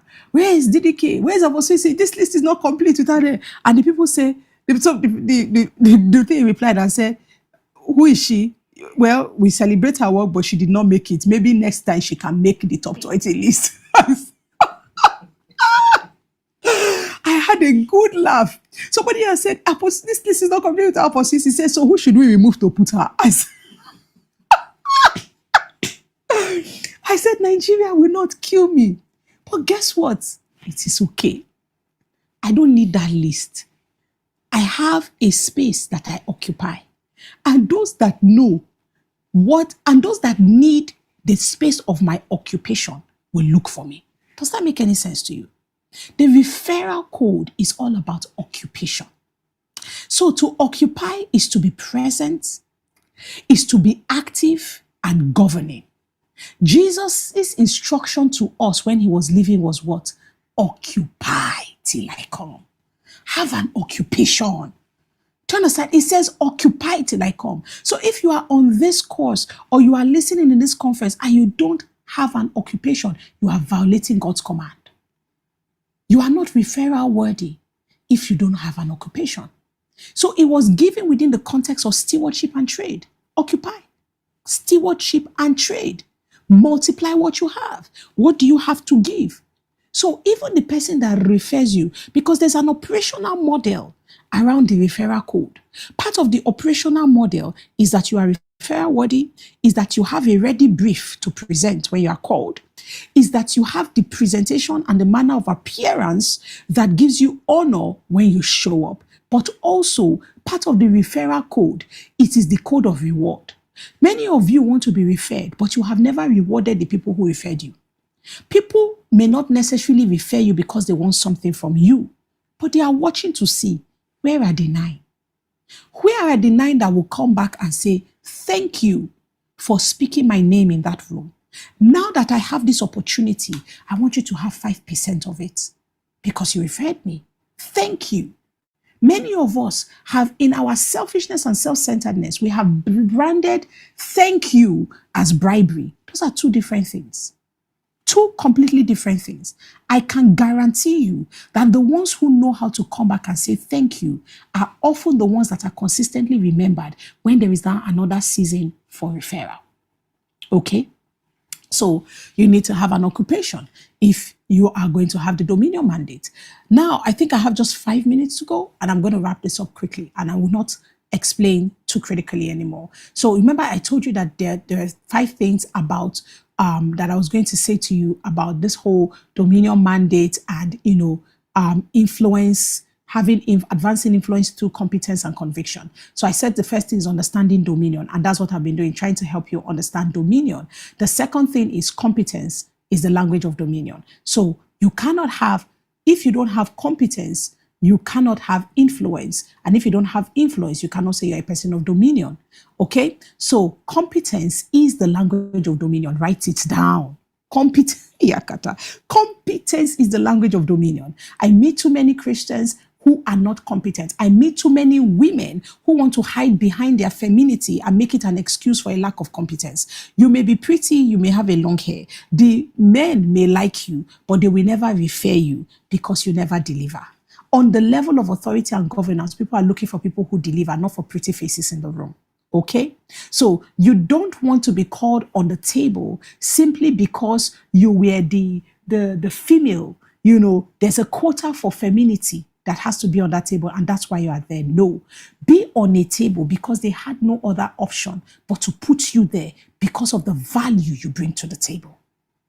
That is dominion. So competence is the language of dominion. So competence is not optional when we are speaking about dominion. And so this is why I say to people, go get skilled at what you do. Now, in Exodus 31, God was going to build a temple. He did not look for the high priest to build the temple. What did the Bible say? Exodus 31, 3-5, it says, and I have filled him with the Spirit of God in wisdom, in understanding, in knowledge, and in all manner of workmanship, to design artistic works, to work in gold, in silver, in bronze, in cutting jewels for settings, in carving wood, and to work in all manner of workmanship. So even God, when he was going to build his temple, did not look for the person that prayed the most, did not look for the person with the strongest tongues, did not look for the person who, when he lays hands on people, everybody is falling. God raised a man and put the spirit of wisdom and understanding and knowledge on the inside of the person. Because if he did not do that, the person will build a temple that one day, when 2,000 people are worshiping and shouting Elohim, the foundation and the roofing will not be able to take it. It will fall on them and kill all of God's people. So God is like, I appreciate your worship, but please, can you give me a holy Bezalel? Please take the spirit of wisdom, because I need skilled men, craftsmanship that can build sustainable, solid structures. Okay? So competence is the language of dominion. That's the second thing you need to understand about having influence and, conviction as it pertains to dominion. So people talk about, oh, but Apostle, can you not be anointed for it? Yes, you can. Your anointing is supposed to amplify your competence. It does not replace the requirement for competence. So am I anointed to speak and teach? Yes, I am. But do I study a lot? Yes, I do. Do I write a lot? Yes, I do. Do I spend time getting trained and tutored? Yes, I do. Why? Because anointing only amplifies my competence. It does not replace my requirement for competence. Okay? So when you think about competence, competence is not optional. Excellence is the standard of heaven. Okay? If you go to heaven, many people are going to struggle because their minds will not be able to bear how excellent and fully aligned heaven is. So you have to also understand that in competence, faithfulness precedes competence, and faithfulness is what builds platforms. Faithfulness is the currency of promotion in the kingdom. Nothing accelerates these dominion mandates like the proven track record of a trustworthy vessel. You have a proven track record. For some of you, you take a job, you resign in 3 months' time. You take a job, you resign in 1 year time. When they look at your CV, you have never worked anywhere for 5 years. That means you've never given grace to any organization. Why should I hire you? Faithfulness is the currency of promotion. If you cannot see yourself to be diligent and faithful, who will give you much to carry? Now, you have to remember that. The third thing is conviction. Conviction, I call conviction the engine of sustained influence. There will always be time when your heart will sway, when you will get weakened, when things will not go as you want. But conviction is the engine that sustains influence. Okay? There is a distinction between inspiration and conviction. Inspiration is what you get in the moment when you are moved. It moves you in the moment. But conviction is what governs you across a lifetime. Inspiration is what makes you feel like you can do it. But conviction is what sustains you on the path. I often say to gifted people that what you need is not one more gift. What you need is conviction to stay on the path. Okay? The moment the assignment becomes costly, when excellence now requires you to sacrifice, when you are resisted on every side, when the process is longer than you expected, inspiration will fade. But you see, conviction will keep you. Conviction is formed at the intersection between revelation and character. That is conviction. If you draw two subsets, one of the subsets is inspiration, and the other one is revelation, inspiration, and character. What you find in the middle of revelation, inspiration, and character is called conviction. That's what you need. Okay? That conviction is what Paul was referring to in 2 Timothy when he was speaking, and he says, I know whom I have believed, and I am persuaded that he's able to keep what I have commanded to him until the day. I know in whom I have believed, but I'm also persuaded that he can help my hand to build until the day he returns. You see, so that word for persuasion carries the weight of an established conclusion. It is a settled certainty. That is conviction. So inspiration is what makes you start. Conviction is what helps you finish. Conviction guides you or guards you against compromise. Okay? When you are convicted by principles, theologies. And you are convicted also by certain, not just principles, not just theologies, but you're also convicted by certain theories. It is the things you have read and you have learned that create your conviction. All right. So for you to keep your conviction, to sustain your conviction, you have to know before you enter the sphere what you will not compromise. You have to identify what your own unique pressure points are that can possibly make you compromise. You have to build accountability structures that will help you reinforce your convictions through time. Okay. And you have to allow your character be tested. So character is not sustained through willpower, people of God. Character is not sustained through willpower alone. It is actually sustained through community. It is sustained through covenant. It is sustained through consecration. Community, covenant, and consecration is what sustains character. So if you will have your conviction that guides you from compromise, you have to know your pressure points. You have to know what you are not willing to compromise on. You have to build your accountability structures, and you need to strengthen your character. Okay? You can't talk about conviction without talking about courage. Courage is simply the expression of conviction. Now, the fourth thing is you advance influence through strategy and stewardship. I believe that explains itself. So, influence is built. Influence is not announced. This generation makes you think that an announcement is influence. That's not influence. Influence is actually built. So it is a built-up man that is announced by the world. It is a poor man that announces himself. When you have something to give, you don't beg to be announced. People go and write about you. You find out. I find out people make YouTube videos about me. People have made YouTube videos about my videos. People are the ones posting and saying, you don't know this woman. Yeah, you've not read her book. I write a book and it says thousands of copies. And the only place where I announce the book is on my Instagram stories. How do you sell over 10,000, 20,000 copies of a book that you did not have a strategy for? You don't have marketer, you don't have a publisher. You self-publish and you make hundreds of thousands from a book. How does that happen? It is influence that is built, organic influence. Over time, you are strengthening yourself from within. You are mastering your gift. You are strengthening your systems. You are hiring the right people. When you do that, men announce excellent things. You don't pursue announcements. Okay? Your gift will make room for you, but your character, please remember this as we talk about influence. Your character determines whether you stay in the room that your gift made for you. So as we talk about advancing influence, you must talk about character, being built up. Be the kind of person that a man will not regret referring you. There are times I referred people and I regretted it because they closed the door to my relationship with important people because of how they manage themselves in the room. So your character is what keeps you there. Okay? I said to you that the fourth thing is advancing influence speaks about strategy and stewardship. So a strategy, you have to understand that alliance and coalition is important. Who you align with determines how far you go. So another thing about advancing influence and strategy is that you must constantly measure your impact. So many people think that as long as you created a strategy, just boast about your strategy and your roadmap. What use is your strategy if we don't have measurable impact? Tell me in terms of numbers. Tell me in terms of people. Tell me in terms of testimonies. Tell me in terms of money. Tell me in terms of increase, the change of lives. I want to see your impact. Impact is measurable. It is not an intangible substance. So dominion is not measured by prominence. It is measured by transformation.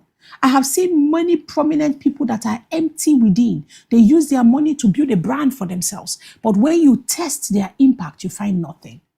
So the question is not how well known you are in your sphere, but what has changed because you are there. Have systems become more? Have people been developed? Has integrity been introduced into the environment?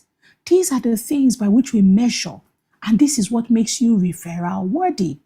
Okay, so the ultimate measure of dominion is not what you have achieved, but what you have established and whether it will remain after you are gone. The fifth and the last thing is character.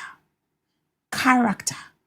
Character is the foundation that sustains the mandate.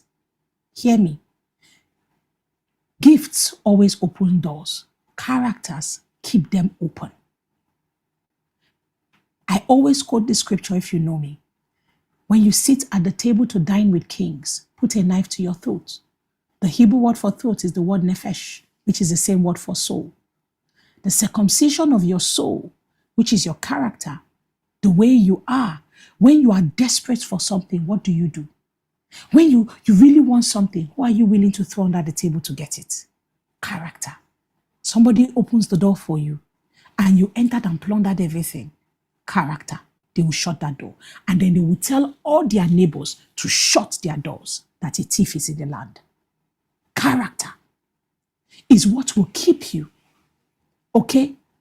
It cannot be overstated. So when you look at the history of the kingdom of God and the kingdoms of this world, it is littered with gifted people who could not sustain the territory they gained. All right? Don't be one of those people. So gifting is a given. Character is built. You are gifted. You don't do nothing for it. But with character, you work for it. All right? So God is interested in builders, people who have built on themselves. Leadership is not sustained by gifting. It is sustained by character. So you must embrace these disciplines and build character. How do you build character? You have a vibrant prayer life. You sit with the word of God. You let it cut you like a sword and let it retrain you. You don't hide yourself. You go to God and you say things to God like, God, I'm afraid. God, I'm ashamed. God, I'm jealous. God, I found out that I'm fearful. God, I'm being manipulative right now. God, I've lied 5 times in this week. Something is wrong with me. God, help me. You build character. Okay? You submit yourself to correction. The ability to receive rebuke without becoming defensive is actually a dominion skill. It's a dominion skill. Okay? Accountability in your relationships, very important if you build character. So be accountable for your money, your sexuality, your power, your greatness. Allow certain people speak to it freely and tell you the things that your gift will blindside you from saying. Okay? Now, excellence is in the details, because how you do small things is how you will do all things. Excellence is in the details. Are you detailed in your life? Do the little things matter to you? Do you see them? Does it become a pattern around your life? Character matters. So guard your character even above your career. People will refer you in your career because of your character, but they will tell people not to hire you even though you are talented when you have a poor character. Okay? So the sphere you are called to govern can only remain under the kingdom of influence as long as the career's character can sustain the weight of what you are called to carry. If your character cannot sustain your career, then you have already failed and you are not referral worthy. So in conclusion, I want to say to you that the dominion mandate requires you to actually possess everything that God has given to you. But possessing it all begins by possessing yourself. Possess ye your soul. Possess yourself. I am my greatest competitor. I am my greatest inspiration. And I am my greatest fan. Does it mean that I don't receive from others? I do. But no matter what comes to me from the external, it can never override the confessions of the internal. So I have to learn to possess from within if I'm going to possess around. And as you think about dominion, influence, and the referral code, remember this last thing, Psalm 115 verse 16. The earth is the Lord's and the fullness thereof. The earth he has given to the children of men. He has given you the earth. You are worthy of being referred from the vastness of the earth. Somebody should call you from the Caribbeans. Another person should refer you from the United Kingdom. Another person from Australia. The referral code has no cultural or locational limitation. The referral code is global. And as you do this, someday, may you also be referred in heaven by Jesus. He says, if you're ashamed of me on earth, I will be ashamed of you when we stand before my Father. I pray that one day the Lord will say to God our Father, may I refer to you Isi Geneba, the one who labored for me, my faithful servant. May this referral code follow you, not just here on earth, but in heaven. God bless you. It has been my honor teaching you today. And I pray that you have received something that will transform your life, transform your business, transform your destiny and your generations. Remember, invite people to join the conference, to watch the videos, to join the Purple Orchid Institute, be part of this community, because your life is about to change. Thank you for having me. Oh my goodness. Oh my goodness. Wow, wow, wow. Please, you guys need to. Somebody said, hey, I try, don't go. Somebody said, don't go. Wow. Oh my goodness. I don't even know where to start from, but please, can we just hand claps, heart emojis, whatever it is you need to put in the group chat. Please let PI know, AI know how much we love her and how grateful we are that she just took time out to pour into us. Honestly, that was amazing. I have 3 pages of news and I'm wondering, where do I start from with regards to nuggets? Dominion mandate, it's advancing influence through competence and conviction. If you have dominion without competence, you're presumptuous. That's really what it is. Conviction without excellence is noise. You know, she talked about the 5 foundational pillars, right? She talked about character, the power of competence, the sphere of influence. If you're not, wait, no, let me put it this way. You want to be referral worthy, but are you really referral worthy, or you want to be referred? Are you referral worthy, right? Do you really understand that dominion has been given to you? And, you know, if you're not thinking of generations and locations and regions, then you don't have the dominion mandate. Oh my goodness. Thank you so, so much, Ma. Thank you so much. I advise everybody to go back and just to let the support team know, everybody's asking that the replay be put up as quickly as possible. But I advise everybody to go back, listen again, take new notes, just let it sink in, let it just understand everything, understand the 3 portions of dominion: be fruitful, multiply, you know, and expand. Just let your creativity sit. Oh, well done. Thank you so much, Ma. Thank you so, so, so much, Ma. We are truly grateful for everything we have learned and we're continuing to learn from you. So we're moving quickly on to the next portion of our conference. And sometimes you have to understand that leadership conversations, it happen through strategy and frameworks, but sometimes it happens through art and reflection and storytelling. And our next segment just allows us to have a moment of reflection through poetry and just, you know, just let's think about some things. And it's time for us to learn from our next speaker. So we're going to listen to the introduction for Shola, and then we're going to have some time to listen and reflect with Shola.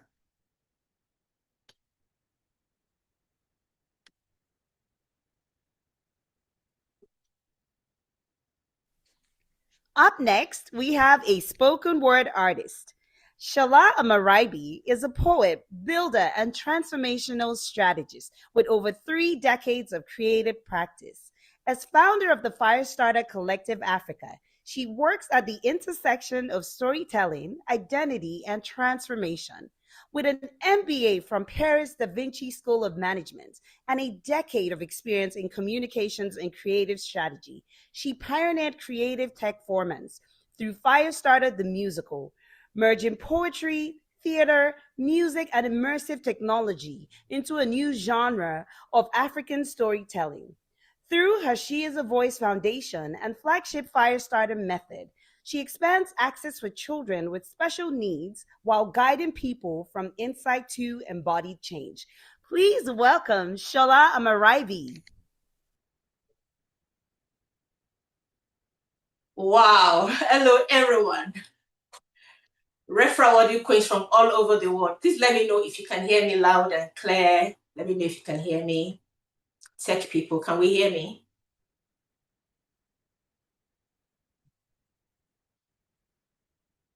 Loud and clear. Thank you. Thank you. So good afternoon, everyone. I want to take a moment to celebrate and appreciate IJ Miracle Wakuche and the entire Purple Orchid team for putting this together. My head is really. Thank you for inviting me here. So, my name is Shola Amaraibi, the creator of the Firestarter Method, and it's from this body of work I'm bringing you a message coming as a poem. This poem tells the story of a seeker and a woman by the forge. So it's International Women's Day or International Women's Week, and there's a lot of women's team all over. So in this story I'm about to tell, this woman went looking for answers and got some she didn't expect. So this poem is titled In the Forge. In the Forge. I went looking for a woman whose name rang long after she left the stage. I found her sitting by a forge, wiping soot from her hands. What do we give to be remembered? I asked. She laughed. You think this is about giving? Child, sit down. Let me tell you about the fire first. Before the giving, there is a remembering. Before the offering, there is a returning. Before a woman opens her hands to the world, first, she opens to herself. We were called water, said to pour to the cup, forget it has a bottom. Its strength, its silence, its grace, they said. I have been the woman who claps with cracked palms, who gives a light away and still feels guilty for the dark. There is a kind of giving that is not generosity. It is leaking, and I am done leaking. If the systems are half-baked, we do not wait for them to cook. We go to the forge when safety is a luxury. We build standards anyway. The woman at the forge picked up her hammer, leaned close and whispered, did you not know that the fire would test the quality of your work? So now let's find out what you are made of. Welcome to the forge, where raw gets made strong. It's you becoming a weapon against mediocrity. The forge is where a woman learns to hold a shape under fire so she can hold the word. How do we not shift and go chameleon when the word sneezes? Where is your ground when life shakes you? When economies buckle and relationships crack? When the body you trusted starts speaking a different language? What keeps your feet in the earth? Because a woman without roots is a woman the wind decides for. So you strip. Our mothers stripped in the streets and they were remembered. They bared their bodies before parliaments and police lines to change nations. But there is another stripping the streets cannot do for you. No camera, no crowd, no chanting, just a woman performing for no one. They strip to say you will not erase us. I strip to say I will not erase myself. So I step into the forge. First, I strip what isn't me. You cannot forge what you have not uncovered. So I begin where truth lives, in the courage to look. I spot the mask on my face right now. Good girl, strong one, peacemaker. The yes my mouth said while my body screamed no.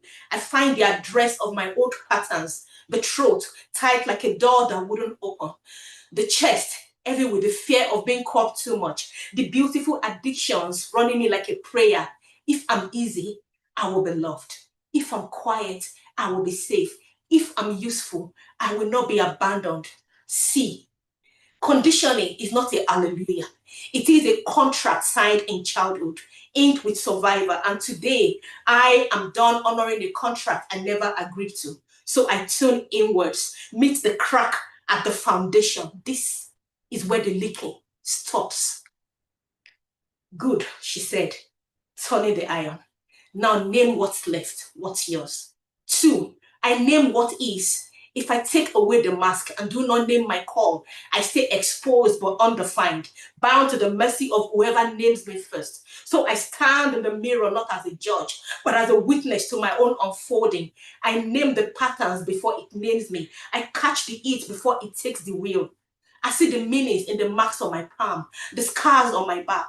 I study to show myself approved, like a scientist studies the weather, not to shame the storm, but to learn when it's coming so I can stand in the eye and win. Then I write a new law, a standard my heart can live out loud. I no longer trade roots for belonging. I no longer trade truth for belonging. I no longer trade rest for approval. I no longer shrink or give from fractures. When pressure rises, I do not disappear. I interrupt. I breathe. I choose. I act. I return to keep the promises I made to heaven, myself, and man. No, I don't have it all figured out, but I know the way home. where peace, truth, and strength remain resident. When everything outside is shaking, here, I write a new language into law, saying, only what survives the standard will stand. The woman turned the iron in the coals and faced me. She said, writing it is not the test, she said. Living it is key. So show me how. 3, I claim it under pressure. Who are you when everything in you is screaming enough? When the deadline moved twice and your body hasn't slept? When the people you carry don't know they are heavy? When every room wants a piece of you and no one asks what's left? This is where what you are made of speaks. You see, I'm often tempted to call one moment enough. The gathering, the conferences, the meetings, the tears, and I'm big on insights. But breakthrough is not in the hearing. It is in the small daily choices that nobody claps for. How do you hold a forged standard when the fire is not a metaphor, but a heartbreaking call at 11 p.m., a guilt trip from your bestie, the old pull to betray myself and call it love, or a body that is tired of being brave? I hold the law not with perfection, but with practice. Paper is patient. Life is not. Writing the vision down is easy. Showing up daily is the test. Here, the standard meets the fire. But this time, I am in the forge. This time, you are in the forge. I do not disappear. I do not leak or roll my pears in muddy spaces. Let the record show I was here. I chose. And the sky does not fall when I raise my head. I do not package my failures or turn the stumble into a sermon. I do not post the lessons before I've lived it. I repair, returning like the righteous who falls 7 times, because the brave thing done late speaks in the bloodline. This is how a woman knows a life lives proofs, not a highlight reel. A life you can walk through and see what shifted. A standard that held when the pressure said bend. With a forged core and steady hands, she builds legacy. She nodded slowly and said, yes, that is a woman I would recommend. That is a woman I will refer, and the world will remember her. They say give to gain, but not all giving comes from owners. Many give until the giving becomes the grave. If you give from factions, if you give from factions, you gain nothing. If you give from a self you have not named, you're handing out pieces of a woman who was never assembled. And we cannot refer that one. So I will not give to gain. I will forge first. And then I will give from the overflow. And what I gain will be worth having. Because what I gave was all. Know that what is made all in a forged woman does not end with her. Her children inherit the fire, not her wounds. She strips the mask. She names her call. She claims it and walks it under pressure. She stays in the forge. The woman at the forge set down her hammer. She looked at me the way only a woman who has survived her own fire would look at you. She said, now, go live. Live from the abundance you carry. You are ready. Are you ready? Ladies and a few gentlemen in our midst, thank you for living. Thank you for listening. You are in the forge. Stay in the forge. Do not leave the forge. That is where you build from, and that is how you become referral-worthy. Thank you, Anatu. Thank you so much, Shola. Can we have a round of applause for Shola in the group chat? And I left a gift in the chat room for us. Oh, thank you. To click on. Yes. Thank you so much. Thank you so much, Shola. Please, could you have a round of applause for Shola in the chat? You cannot forge what you have not uncovered, right? Only what survives the standard will stand. Who are you when the people you carry do not know they are heavy? I think that cuts deep for a lot of women, because we carry a lot of stuff, we carry a lot of load, and sometimes I think they don't know how heavy they are. So, but who are you when the people that you carry don't know how heavy they are, right? And breakthrough is in the small daily choices. That's what we talked about. That's what, everybody has spoken about, your daily choices, your daily character. And writing the vision down is easy. Showing up, that's where the hard work is. I hope everybody can see the thread of what we're all just talking about today, what all the speakers have said, what's being passed down, just the consistency, your character, and how you're able to channel all of this into becoming a referral-worthy woman. Thank you so much, Shola. Thank you so much, Shola. Moving on to our next session. And this is an amazing keynote speaker. So we have two keynotes today. And our second keynote speaker is Uche Lutana Anajema. And she's going to be speaking on the invisible scorecard, what organizations really notice. So we've talked about the Dominion mandates, but one thing people need to know is how to actually present yourself outside. And Uche you're going to hear from her, you're going to hear her bio, but just be ready to take some more notes. I know you've taken notes already, but you're ready to take a lot more notes on what organizations are really looking out for. Let's listen to her introduction now. She believes people are the ultimate competitive advantage, and she has spent 24 years proving it. Uche Lutana Anajemba is General Manager, Organizational Culture and DEI at Seplat Energy, with over 24 years of experience across energy, telecoms, FMCG, and financial services. A trusted C-suite advisor, she has led culture transformation, performance management, and organizational change initiatives across multinationals and joint ventures. A chartered fellow of the CIPD, certified John Maxwell leadership coach, and current INSEAD Global Executive MBA candidate, she is also founder of Classroom to Boardroom, a no-fee employability program for young professionals, and leads Bloom, a women's leadership platform. She is a recipient of the Human Heroes Award for Inclusive Innovation. Audience, please welcome Uche Lutana Anajemba.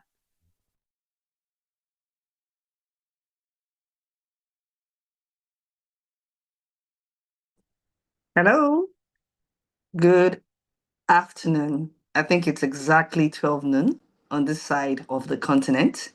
And please just confirm that you can see me, you can hear me clearly. I know we always have to do that because the last thing you want to do is to start a section and you've lost half the people because of tech. So, can you see me? Can you hear me? Are you excited? I am pumped up. Okay, so I'm going to ask a question before I start. How many people here work full time or part time for an organization? So you're not the business owner. Because I'm going to speak mostly to people that work in organizations. There are loads of speakers today, and hopefully they'll cover different areas. But today, in the spirit of IWD, Give to Gain, I want to give you a gift from someone who has worked in multiple organizations, small, medium, and large organizations, who has sat on different panels for resourcing, for promotion, for compensation, all kinds of things that we're all aspiring to, so that I can tell you some of the things that organizations look for that they don't necessarily speak out or they don't necessarily put in a tangible format, but it's what differentiates you with somebody else. So if you work, just say yes, yes, yes. You work in any capacity, just say yes, yes, yes, because it's a different skill set for business owners. It's sort of similar, but it's a little bit different when you're working within an organization and you're trying to be referred for the next opportunity for you. So yes, yes, yes, just say yes, yes, yes, yes, yes. Okay, good, fantastic. I see a lot of yeses. Awesome. My topic today is the invisible scorecard, what organizations really notice. So I want you to look at my session like you have insider information. You know the whole concept of insider trading. It's illegal in the securities exchange, but today this is insider information, because I'm going to take you behind the scenes of what happens at management level, what happens at the board level, what happens at the HR level when they're making decisions, or on your management team level, so that when you then go back after this conference, you now have dominion, you're referable, all of the amazing things we're going to speak to today. You know how to position and you understand why things have happened or haven't happened for you. So I've sat down, and there are times when something hasn't happened, and I can tell you exactly why that didn't happen for me. It doesn't change the fact that I may not have liked the outcome, but I am 100% certain that this is what I could have done differently. And so I take that as lessons moving forward. So I'm going to quickly share my slide. Please confirm that you can see my slides, and then we will carry on this session. Okay, can you see my slides? Is that a yes? Yes, yes, yes. You can see my slide? Yeah? We're good. Okay. Can I get a final yes? Just want to be sure, because sometimes there's a lag. Okay. Yes, no?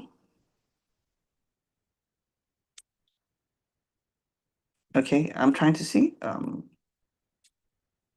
Okay, so someone says yes. So someone's put the topic, so I'm going to take it that you can see my slides.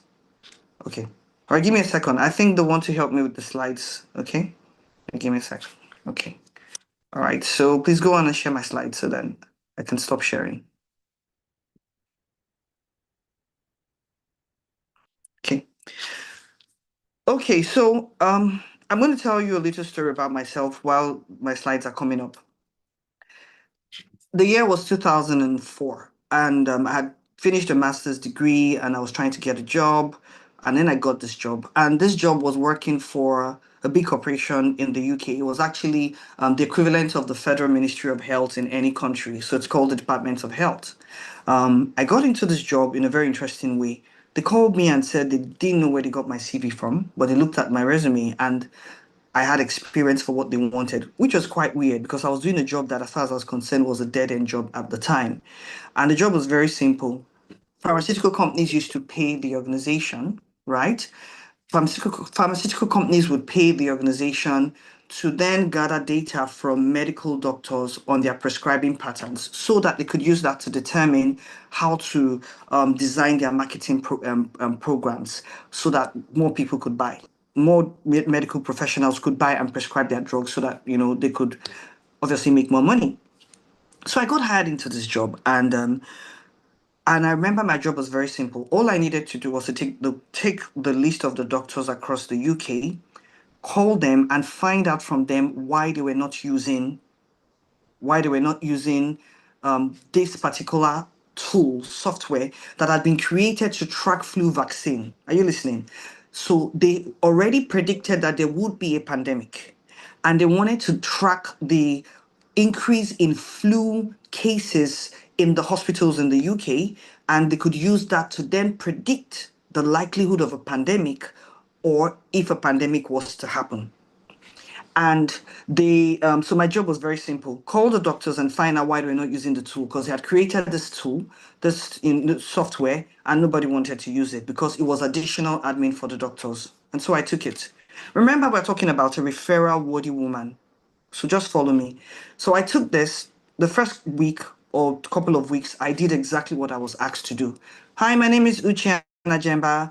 I wanted to find out from you why you're not using this particular tool. And doctors will whine and complain and rant and read. Look, I don't have time for this. This is exactly why It's a waste of time. I have patients to take care of. All of valid reasons why we're not using it. Next slide. And then they will drop the phone.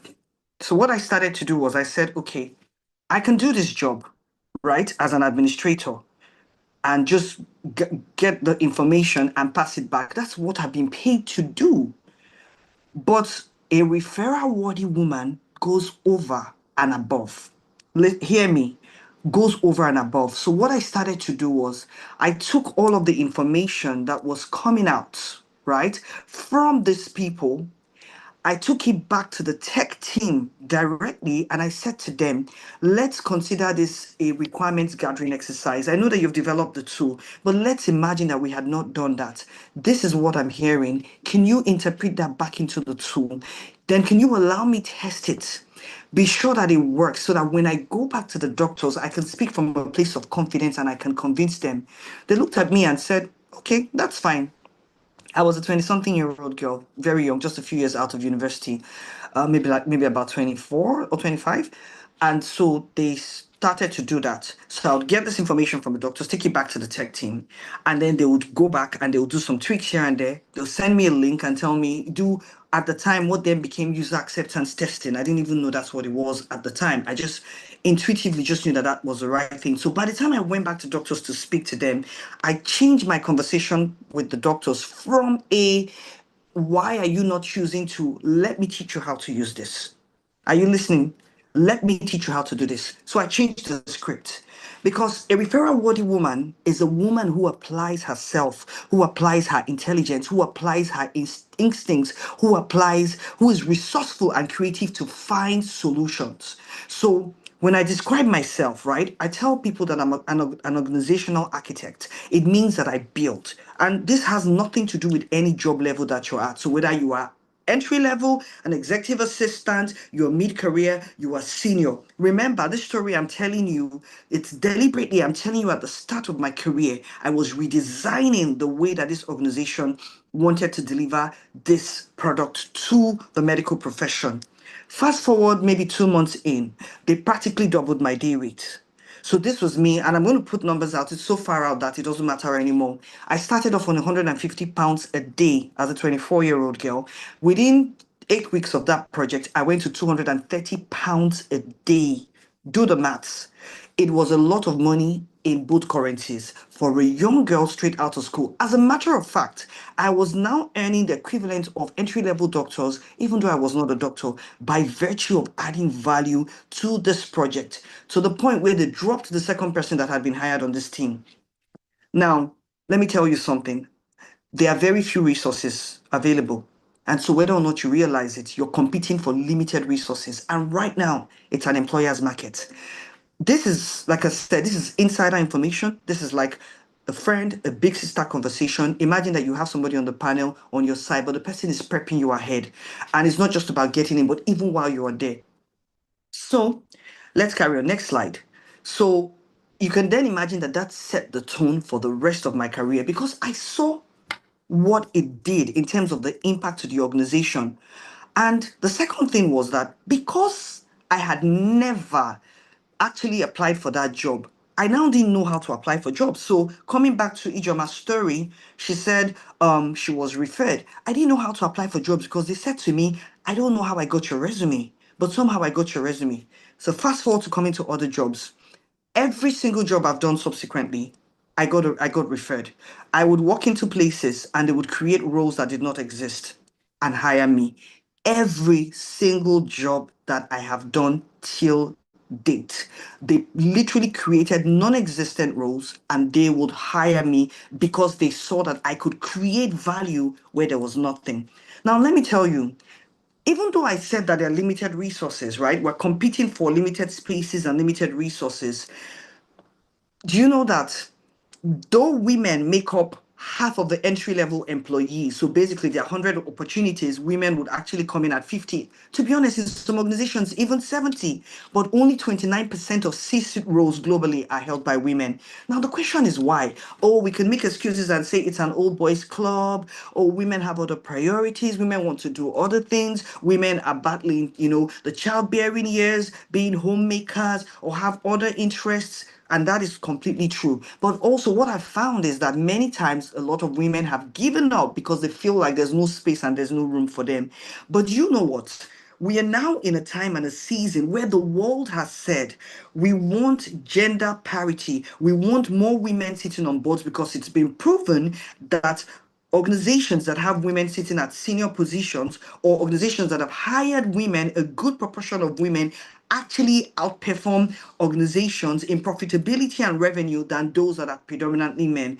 And I have a few reasons why. One, women are into the details, so they'll see every fine detail. Women are because they are less risk averse, so they are able to take the organization out of trouble. Women are also, I believe that every woman is born with a measure of discernment that can help them to say this might be a bad idea, let's not do this. Women are nurturers. Everything that you give to a woman, she would grow, she would nurture it, she will give you additional value. So when you take all of that into an organization, you can see the reason why. So as you're sitting here, every one of you that is listening to this call today or listening to it afterwards, right, you have something to offer and there is space for you. Next slide. There is room and there is space for you, but guess what? Nobody's going to give it to you. You have to make sure that every time there's an opportunity, you are the one who gets referred, you're the one who gets mentioned, you're the one who is called, you are the one who delivers. Can we go to the next slide?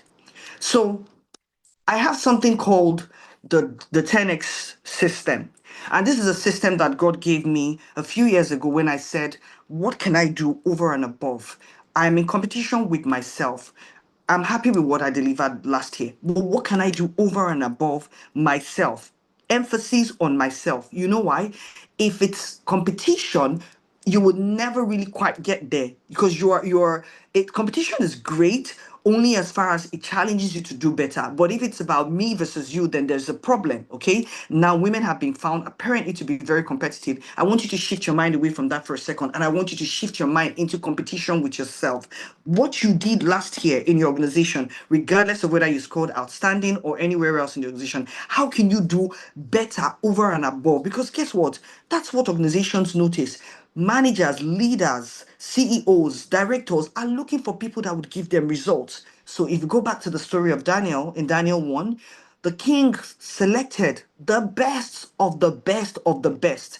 They were excellent in their ways, they were good looking, had a teachable spirit, they were full of wisdom and understanding, and that is what the Daniel system is. So the first one is discipline over time. Do you realize that your daily habits, right? Your daily habits can compound over time. So if you've read a book called there's a book by James Clear. Gosh, the name just left me as I started to speak. And it's basically about compounding daily habits, right? If you remember the name of the book, just help me drop it.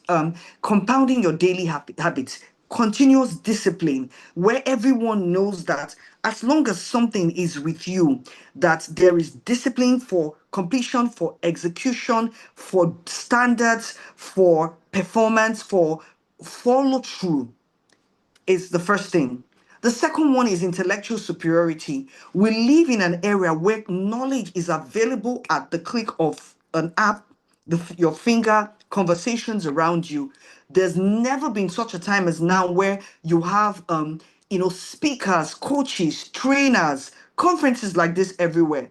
So there's a lot of knowledge out there. It's a season, therefore, where if you don't bring intellectual superiority to everything that you're doing, you start to seem very basic.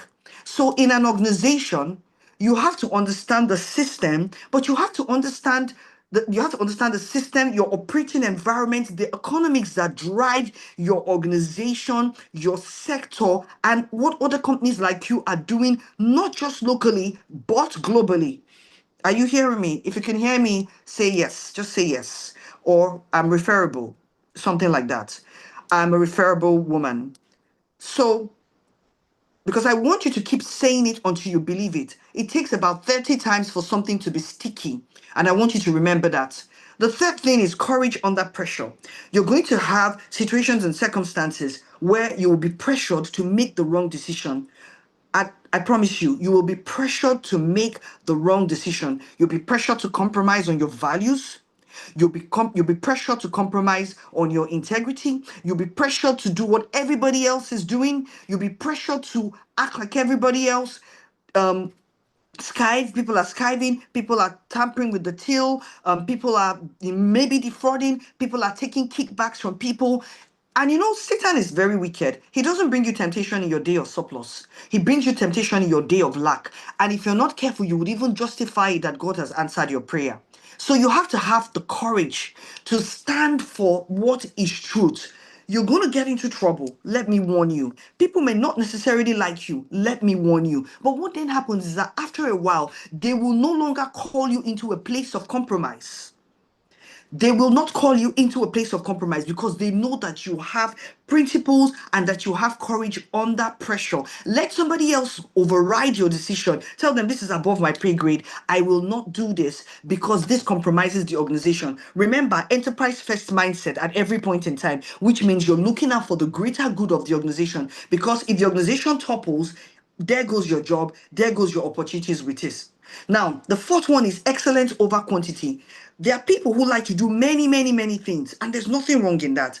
But remember that excellence is like a stamp of authority, is like a stamp of credibility, is like a demonstration of the glory of God on the work that you do. So there are times when instead of doing 10, you do 5, and you do it so well that nobody else has to go back and do it a second time.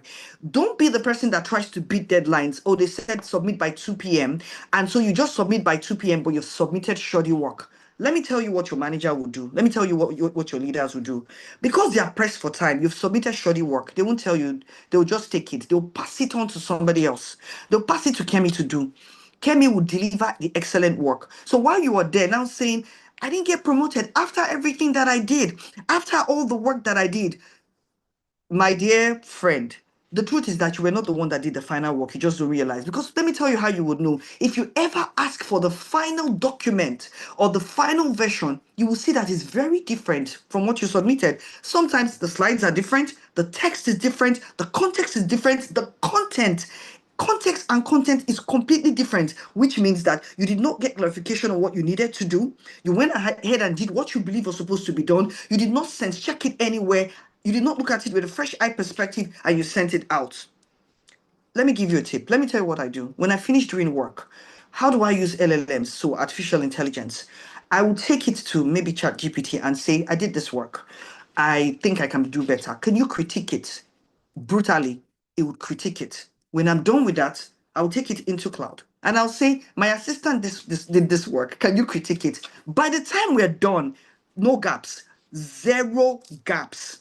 I'm doing an executive MBA right now, and that is how, since I started to apply that for my assignments, I'm consistently scoring above 90 in all my assignments. Exams is different because now that's testing. You don't have the time to do that. You have to just write what you already know. So do you understand how you can use the tools that are available to you to deliver excellent work? Okay. Now, tested consistency. Today, do you do great work? Tomorrow, it's haphazard. What happens is, like, I don't know that I can trust this person in this critical thing. So I will trust them when I have time and when it's not that important. So tested consistency is a trait that you must exhibit to be referred every single time. Now, reputation capital. Your reputation arrives in the room before you arrive in any place. People should have heard about the quality of your work. When they see you, they'll be like, oh, you are the person that they've been speaking about. Instant trust. The Speed of Trust, a book by Stephen Covey, instant trust, because you have a reputation that has gone ahead of you. So guess what? It matters what you do. Don't say, oh, it doesn't matter when I get there, I'll prove myself. It matters. Every single thing that you're putting out there, you have a digital footprint, you have a reputation, a character footprint that is out there, and people can see it, and people speak about you even when you're not in the room. And then the final one is strategic foresight. You saw the word of the Lord says that the sons of Issachar understood the times and the seasons. So, as to be a referable woman, you have to understand the times and the seasons. You cannot leave, and let's say you are in the energy sector, you don't understand the impact of the US-Iran crisis on oil prices, or on demand and supply, on national GDP, on availability of products, on consumer spending. Right? You cannot say that you work in the manufacturing industry and you don't understand what the impact of reduced power consumption can do to your profitability. You cannot even say you work in the fashion industry and you don't know the existing trends, what they are doing on the runways, and how they interpret it back into ready-to-wear clothes that you can wear. You must have strategic foresight, and it comes from a place of reading. But more importantly, it comes from a place of mining the word of the Lord. Because guess what? The word of the Lord says, it says, write your word upon my heart and meditate upon it day and night, that I will cause you to prosper. So that means that strategic foresight comes from God. So guess what? A referable woman cannot be without her God. Don't get it twisted. Because there are things that I don't know, but before I go to bed, I would say to Lord, in a dream, in a vision at night, when men sleep, write your instructions in my heart. And I wake up in the morning, sit down, and I have clarity on what I'm supposed to write. I'll tell you a quick story. The current job that I'm doing, 5 years ago when I was being hired, I went into the second stage of the interview. And then they asked me, what is the impact of the Petroleum Industry Act on human capital? Are you here with me? Just give me a second. So they asked me, what is the impact of the Petroleum Industry Act on human capital? I'm a human capital executive in the energy sector. I should know, right? I should know. Next slide. I sat there in the moment and my brain froze. My brain froze. I said, well, the law's not been passed. I don't remember the details, but I want you to know that it's going to help to bring transparency and better regulation in the industry. I said that and I moved on. Of course, you can imagine that my energy level then dipped because I knew that I could have answered that question better. So that night, I agonized. I called a couple of friends, 3, 4 friends in the industry, and I asked them, what should I have answered? And they struggled. They struggled. So I went to bed feeling, oh, if these people that I regard as my mentors don't even know it, then it's fine. This question was sent to trip me up. They just don't want me to get the job, so they gave me a difficult question. But before I went to bed, I said to God, you know what? Can you tell me what I should have answered? I went to bed. As soon as I woke up in the morning, I had a clear instruction: bring your laptop out and write. He told me 4 things. By the time I was done, I took it, I sent it back to the recruiter, and I said, I missed this question at the interview, but I am going to answer it now. And I did 4 paragraphs on the response that I should have said. And I said, please see if you can send it back to the panel for me and let it be. They had told me they'll get back to me in 2 weeks. 24 hours later, they called me and said, you're down to the next stage. Listen, a referral-worthy woman does not follow a script. I want you to listen more to what I'm saying, even more than what I'm writing, what is on my slides. I can leave the slides for you. But I want this to be experiential. Like I said, this is me giving you a behind the scenes of what really happens. A referral-worthy woman does not follow the script. She doesn't. I did not say break the rule. She doesn't follow the script because the truth is, practice, they've asked you a question, you filled it at an interview, that's it. I can bet you that almost 90% of people here have never gone back to challenge their answer. But I said, what do I have to lose? If we perish, we perish. I've already not gotten through, but I don't want them to think that I'm Olodo. So maybe I did it out of ego. Irrelevant, but I had clear instruction to do it.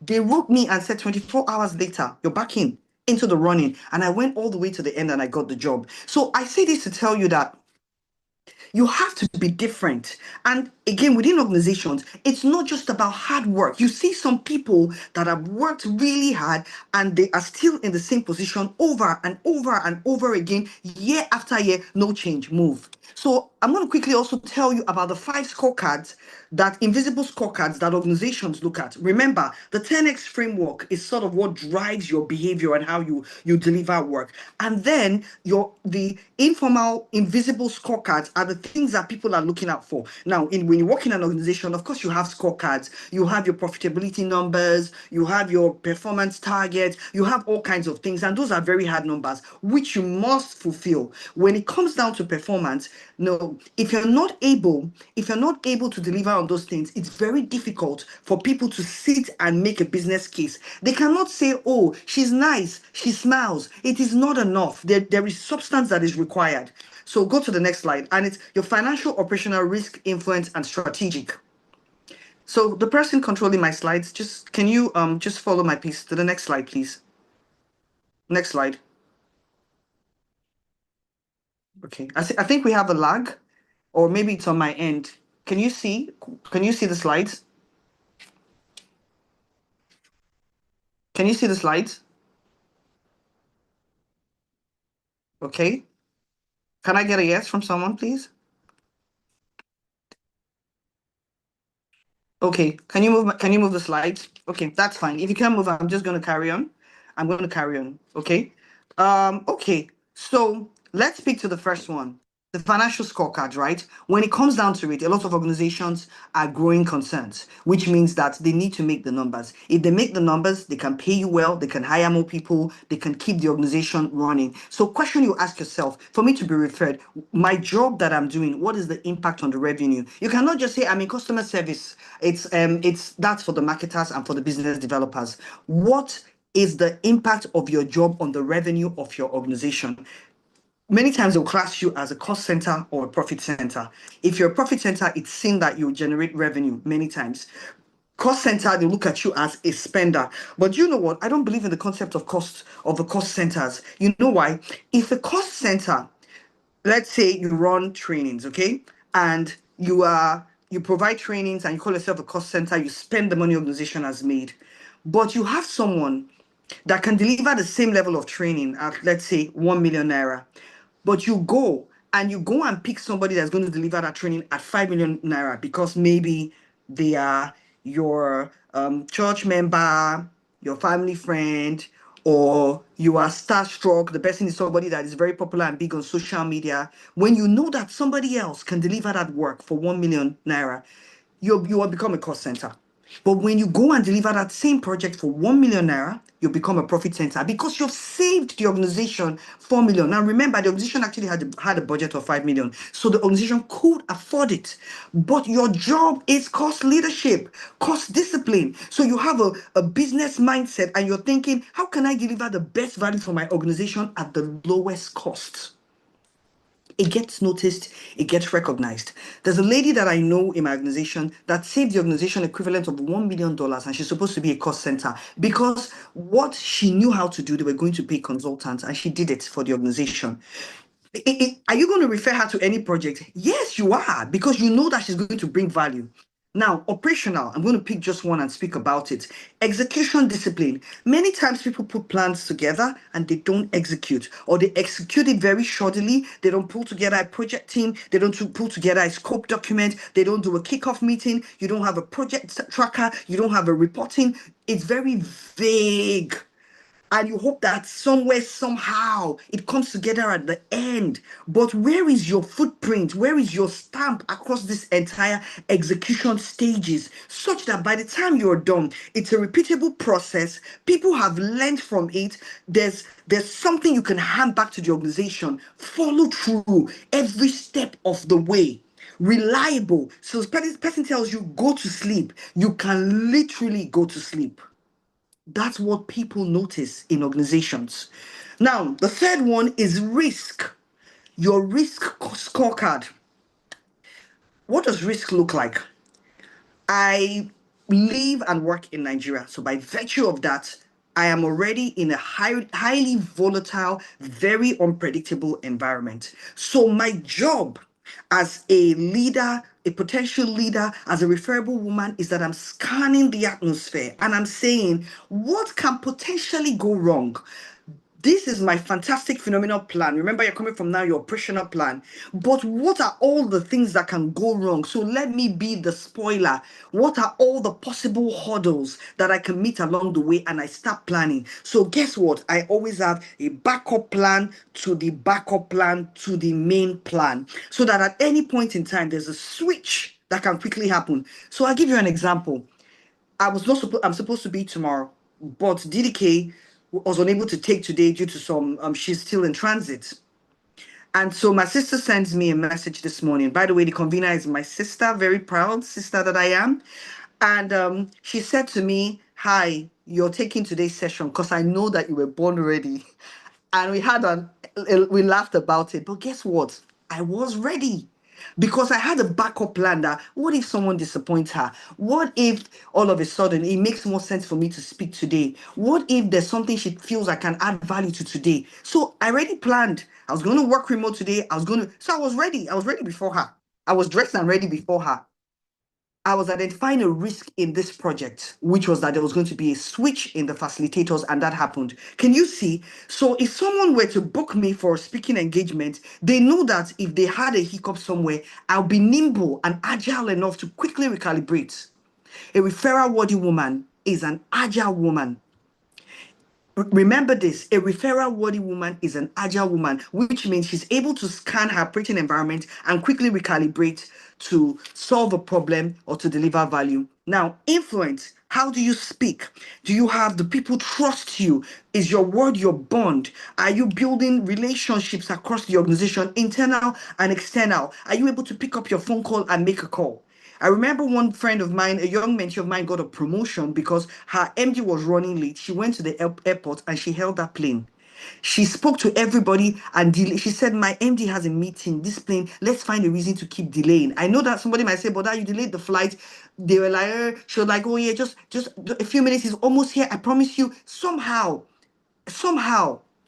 her MD made that flight and he never forgot it. As soon as that happened, he came to work the next day and he said to me, "Listen," her name is Jane. I don't know if she's on this call. She said to me, "Listen, I'm just letting you know that I'm moving her to the CEO's office. And I said, why? He said, because that's exactly the kind of person I want working with me. Do you know what she did? Look at what she did. He said, I'm really sorry. I said, but I've trained her and she's working with me on my project. He said, go train another, go train another person. And he took her into the CEO's office.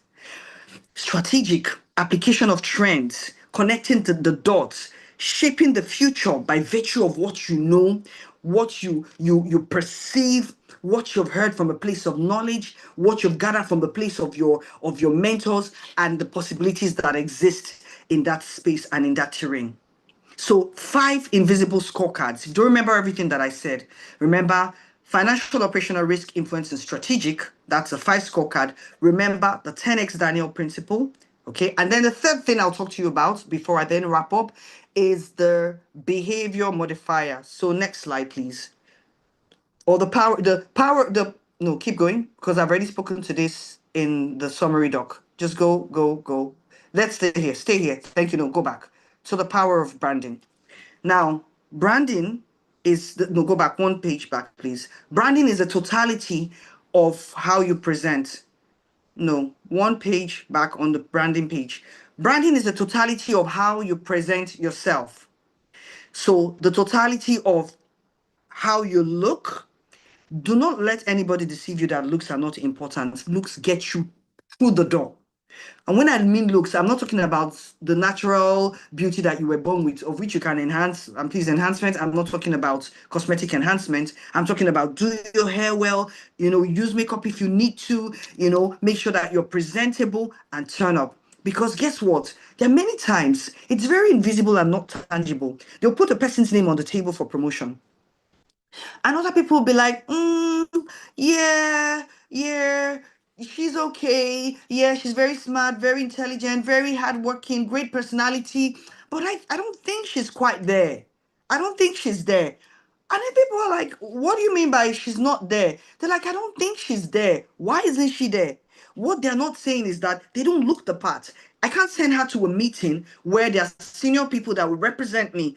Maybe her blouse is half her boobs are showing, so it will take away from her brand. Maybe her skirt is too short, her slit is too high, and it will distract. It will look as if she's selling her something and not the product that we brought there. Maybe she's a bit scattered and untidy, and it's not a good representation of our brand. So you will find a colleague of yours who looks the part, getting ahead of you, who knows the part.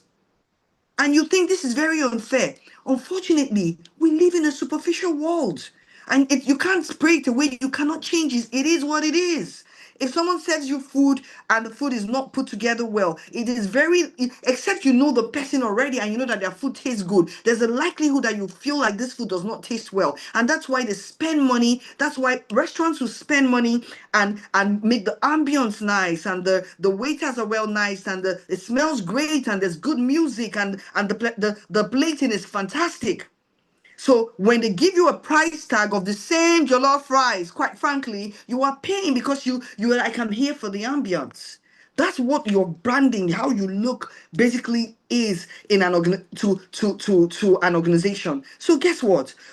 When I'm going anywhere, I'm meeting a presentation, I bring my A game on. Because what if I never have a chance to, what if I have only 5 minutes to make an impression? I want to be rememberable because Nigeria alone, over 250 million people. Globally, we know how many they are.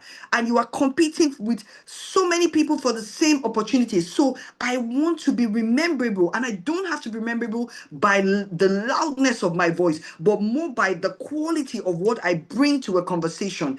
Then that's on the one side. That's the physical branding. But the non-physical branding, for example, is how you deliver your work. The fonts that you use, the slickness of your slides, the way you write your emails, the way you do presentations, the way you communicate, the way you eat, all of those things make up an invisible factor that you don't know, but people use that to decide whether to refer you or not. I have a standard thing. I say, I would only refer someone that's not going to disgrace me because it's my reputation at stake. So when the person is going there, I'm lending them my credibility. I am saying to the person that, look, view them through the lenses of Uche. I've referred people that did not get interviewed. They said to me, you train them, don't worry, we're good. or you know them, you can vouch for them, I say yes, they will take them on the basis of that. Now, when I realized that that was what was happening, I stopped referring anybody who has not worked with me in any capacity. Because if you go on the basis of the credibility of Uche and you take the person and I haven't tested the person out, then there's a problem. It won't align. So now I would say to you, come and work on a project with me, come and intern somewhere with me, come and, just something, stay around, do something with me so that it gives me a chance to teach you, coach you, train you, so that if I put your name forward, it gets you through that door. A referral-worthy woman is teachable, is humble, is self-aware of the gaps in her competency, her career, her skills, her knowledge, her talent, and is willing to do whatever it takes to close the gap. Go to the next slide. The behavior modifier. I've already spoken a lot about it, but remember, the slide, the behavior multiplier. A behavior multiplier is what then takes your hard, your what. Your behavior multiplier is your how. You then take that, and when you put the two together, right? Skills will get you seen, but behaviors will sustain you, because they would say, I can trust that by the time this project is done, people are not dead, literally and figuratively.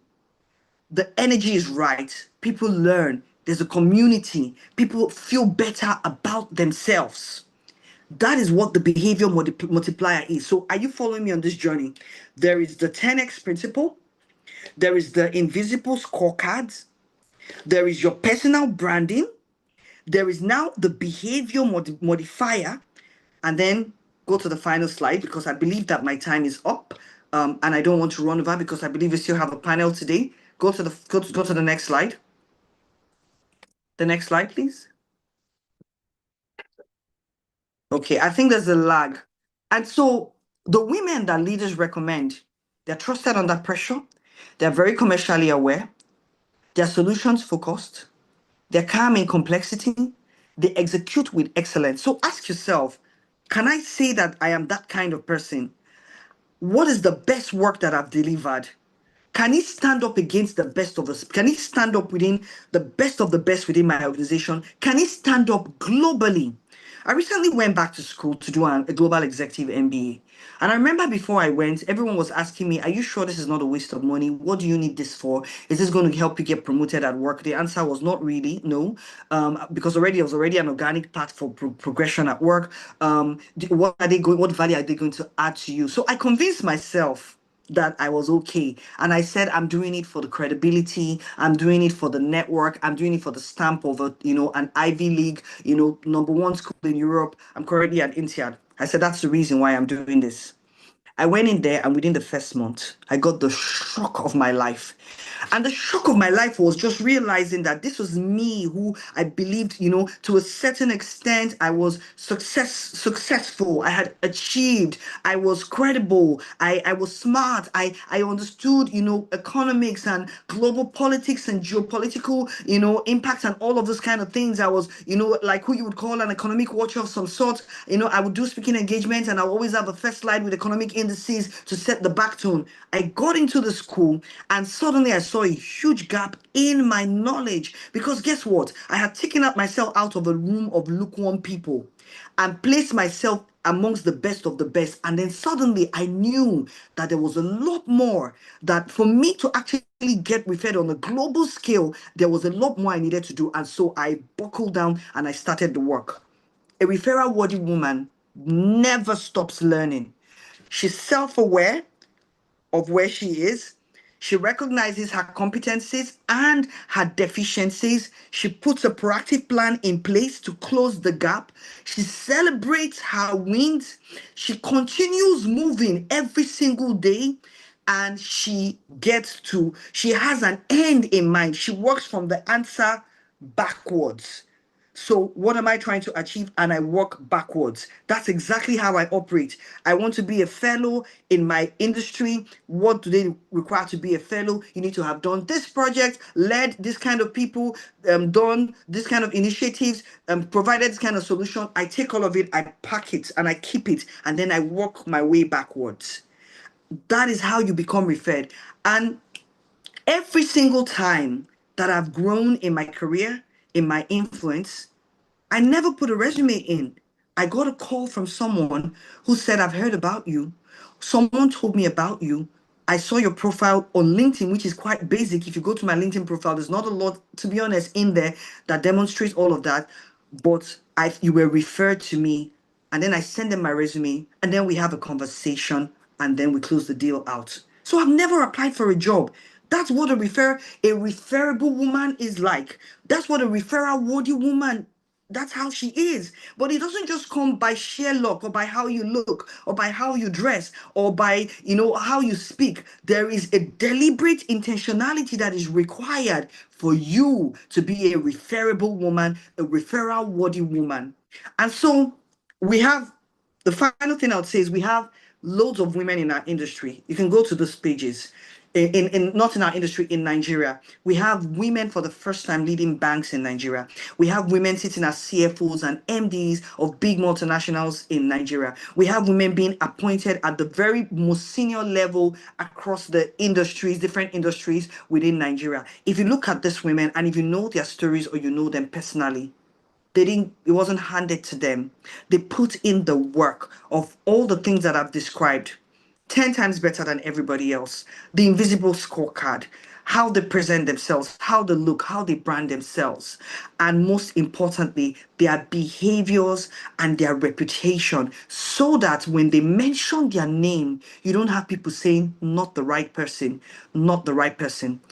If you scan the QR code on the final page, I've left you something that you can take away and use later on.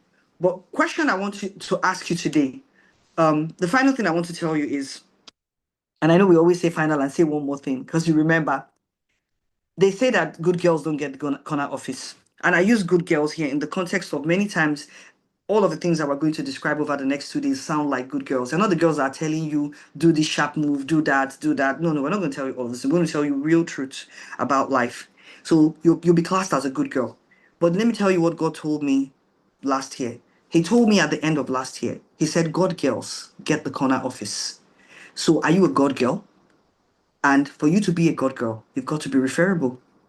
You've got to be better than everybody else. You've got to be excellent. Your reputation has to be intact. You have to have knowledge. You have to have execution excellence. You have to have precision. You have to have, what's it called? Audacity. You have to have coaches, mentors, people that are credible, that you look up to and that you glean and learn from. So I'm hopeful that this marks a turning point, that over the next 2 days you have a burning bush experience and you remind yourself that God girls get the corner office. My name is Uche Anajemba, and thank you for having me. Thank you to Miriam Makuche for convening this, and to the Purple Orchid for pulling together this phenomenal conference. And I look forward to being a part of the faculty in the coming months. Thank you so much, Uche. Thank you so much, Uche. Can we just give her a round of applause in the chat? Thank you so much. Did you guys hear what she said? Do you bring excellence to your organization? Do you know what competition is doing globally? Do you have an enterprise-first mindset? A referral-worthy woman is an agile woman. Are you agile? Right? Branding is the totality of how you present yourself. So how are you branding yourself? How are you showing up, right? And then she gave us the 5 things that she talked about: the 10X principle, the invisible scorecard, the behavior multiplier, personal branding, and are you a woman that leaders will recommend? So I need you to sit down, and I hope you scanned the QR code, because I've scanned it and I've seen, it's giving you the invisible scorecard. So you're able to use that for yourself and ask yourself the questions that you need to ask yourself so you become a referral-worthy woman. Before we move on to the next session, I need to ask everybody to please subscribe to the YouTube channel. That's the one you're on right now. The little button, it says subscribe, just hit it. So that 1, you will know the next when the next events are coming up, and 2, you would have first-hand knowledge when the replay is up and available for you to watch. So please subscribe to the YouTube channel. We promise it's going to be worth your while. And let me know in the comment section, are you enjoying yourself? Have you learned something new? Have you invited somebody? I'm looking at the comments and I'm saying, okay, has anybody learned anything new? Have you invited anybody to join the call? If you haven't, this is a good time for you to ask them to join. We have one more session on ground, so this is the best time. Let them not miss out on everything. So we're going to move on to the next part of our conference, and this is the most interactive segment of today's session, and it's a panel discussion. And it's being moderated by Bralade Kore Emanajo.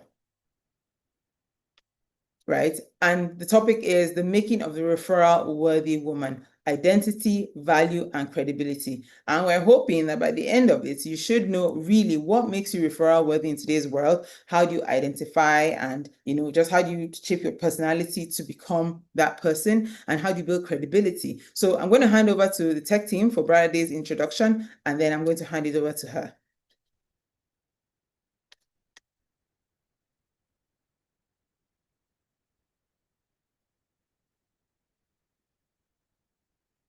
Oh, if there's no introduction, Bralade, over to you. Wonderful, wonderful, wonderful. How many times can I say wonderful? Please put your own word in the chat as we just extol the virtues of this conference. Would you, first of all, give it up for our wonderful host? Wonderful is the only word in my mouth today because of how amazing this has been. Give it up for our wonderful host, Hannatu. She's held us spellbound. She's entertained us. She's given us wisdom. She's amplified the best of the conferences. And I just want to say you're doing a great job and you are referral worthy. Go ahead and put in the chat. I see you. I see you all in the chat. Wonderful. A really good session. This kind of session that conference that just makes your words cease. You just like, what is going on here? Back to back to back. And I am bringing you a culmination of that in this panel. If you see the women on this panel, which you're about to see, this is how mesmerized I am, just following up on who they are, their bios, the work they've done. And let me introduce them to you here briefly. First of all, we have Dolly Ohaniere, beautiful, beautiful woman. Dolly is a lawyer. She's an HR practitioner. She's a marriage counselor. She's been an NLP practitioner, leadership coach, and she runs the Healthy Marriage Hub, a counseling and coaching initiative. She holds a barrister at law from the Nigerian Law School and a master's in human resource management from Middlesex University in the United Kingdom. Wonderful to have you here with us, along with many other accolades, which you'll be hearing as we go on. Also, I see Folusha here right now. Folusha Gbadamosi is a transformation-driven leader, passionate about leveraging technology and education as catalysts for growth, impact, and empowerment. She's currently Vice President Development at Junior Achievement Africa. Did she stop there? No. She also spearheads the 10 Million African Girls 10 MAG campaign, advancing efforts to equip marginalized girls with education and many other things. She's on several boards, including WinBiz, and award-winning recipients of several awards. And lastly, we have here Jada Badu, or Bedu, and you can correct me as you come on, Jada. She's the currently, I don't know why I'm saying currently, because God knows what rooms their names are being spoken in, even as we speak right now. Jada is the country manager of Uber Ghana. She's responsible for driving the company's strategy, operations, and stakeholder engagement while deepening Uber's contribution to Ghana's. Don't come in, I'm in a meeting, okay? This is what happens. Referral worthiness. All right. So Jada is one of the key things that really stood out for me from Jada's bio is how she woven in her purpose. She says that the work she does is to help redefine how Ghanaians move, work, and connect. Blow my mind, y'all. Blow my mind. This is a woman who started her career as a commercial lawyer in London, working with a top UK firm, and later in-house at Walmart. And look at where she is now. Would you join me to welcome these three magnificent ladies who are talking with us today? And I see you all beautiful. Why are you so beautiful though?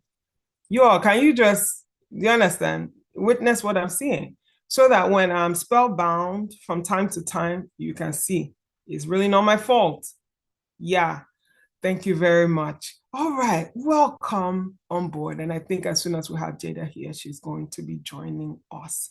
But I'm excited to be here with you this morning. If you told me you were going to be looking gorgeous in these glasses, maybe I wouldn't have worn my contacts. I would have joined you. But it's okay. How are you doing this morning, ladies? You're doing wonderful. Doing All right. great. Without Doing further great. ado, we are jumping right into it because the next 42 minutes will count for you all. I mean, audience, hold us accountable. This is going to be the most effective, productive 45 minutes of your day today. So let me ask you, the referral code is built on a specific idea that somewhere right now, someone is in a room you know nothing about. And your name is either coming up or it is not, you know? When did you first realize, Felicia and Dolly, that the most important work you could do was not for just the room you're currently in, but for the room you had not yet been invited to? And feel free, anyone can take it.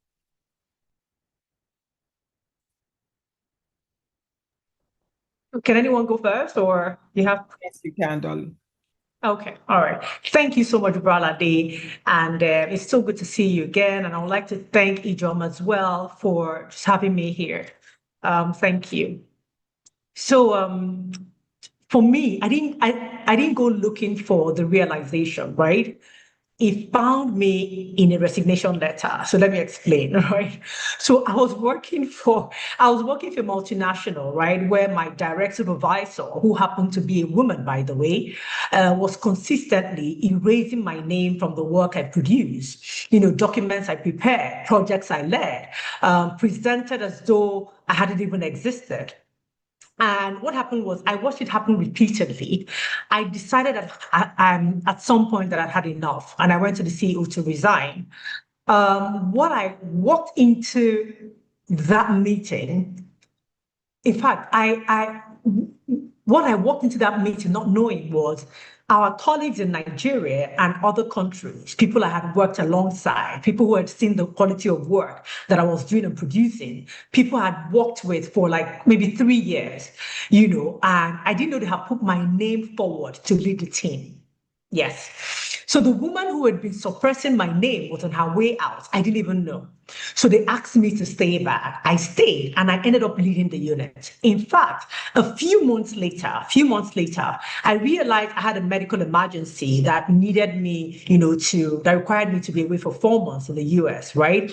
And when I spoke to the CEO about resigning again, and of course, they didn't accept it. They said I could take as much time as I wanted, as long as I'll be working from there.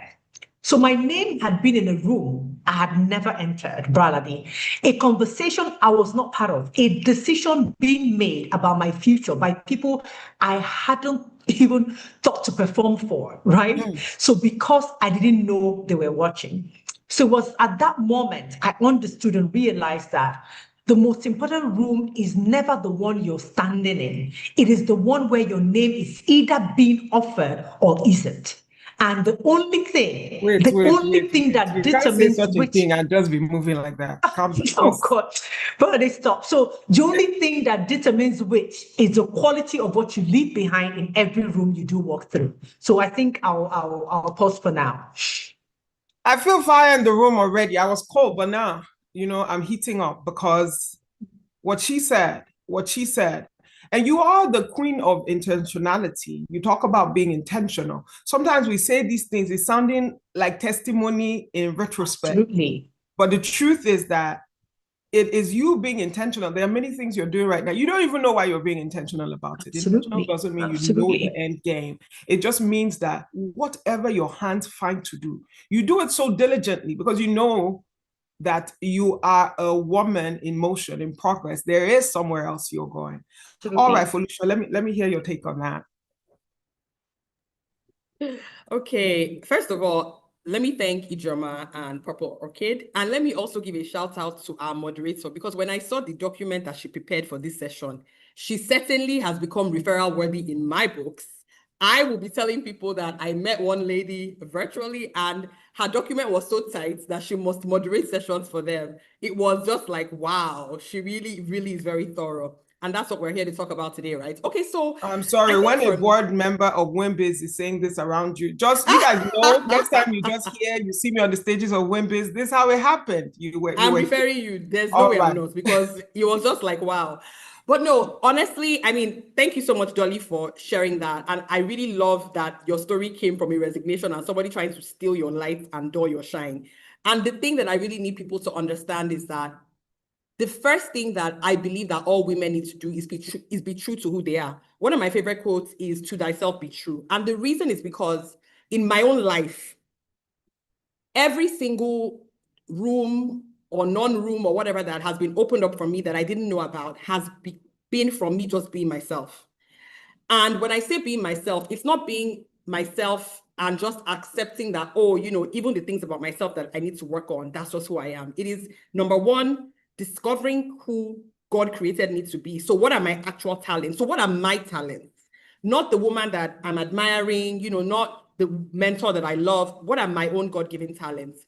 And going on a very intentional journey personally in developing those talents, not waiting for any organization to send me on training before I went myself, not letting anybody give me permission when I can give myself permission. So developing those talents, using those talents. And what I have actually experienced in my life is, even when I have volunteered, because I volunteered for many, many things over the course of my career, the rooms that I have been spoken of in have actually come a lot from those opportunities where I was just volunteering. I said, oh, I have this skill, I can use it here, and doing it properly, right? So, Brother, you mentioned the fact that whatever our hands find to do it well. I noticed that a lot of people feel like, if I'm volunteering for something, why they're not paying me now? You know, it's always about money. You cannot be a woman who lets money run your life. You have to be somebody who the value that God has placed inside of you is showing up, whether you're getting paid or not. I'll give you a very, very quick story. So about 11 or so years ago, you know, I had this moment where I felt like Holy Spirit was telling me that, Felicia, you need to be very, very intentional in preparing yourself for board positions, right? And so fortunately for me, you know, I have a group of friends who are all very like-minded. And so we talked about it. And so there was some WIMBORD Institute going on at the time. It was the very, very first time. So it was a WIMBIZ and IE Business School collaboration. And I signed up for it. I just had my second daughter. I just lost my dad. There was a lot going on in my life, but it really felt like the right thing to do. And so I signed up for it. And I have to tell you that after signing up for that, you know, I got a few board positions, but they were all unpaid, you know. Maybe a friend will say, oh, I'm starting something. Do you mind? I'm like, oh, yeah, sure. Because it was in my consciousness, you know, I was kind of attracting things like that.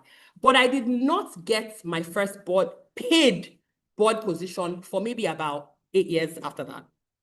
Now, when I started getting paid board positions, it did not stop.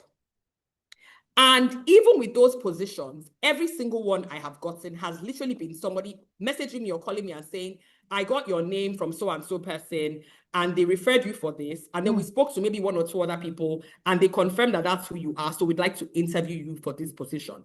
I'm saying that because I also believe that many, many people fixate a lot of money. There's a value that God has created you to add, and it does not always start with you getting paid for it. There's a way that you have to position yourself as who God made you to be. Do you understand? What is your value? Who are you? And position as that. Don't position as anybody else. And the reality of it is that once people see you, they don't even have to talk too much, because who you are is who you are. You are not one person on Monday and another person on Friday, right? You are a consistent person. And so that is my kind of nutshell story. Over to you, Bralade. Thanks.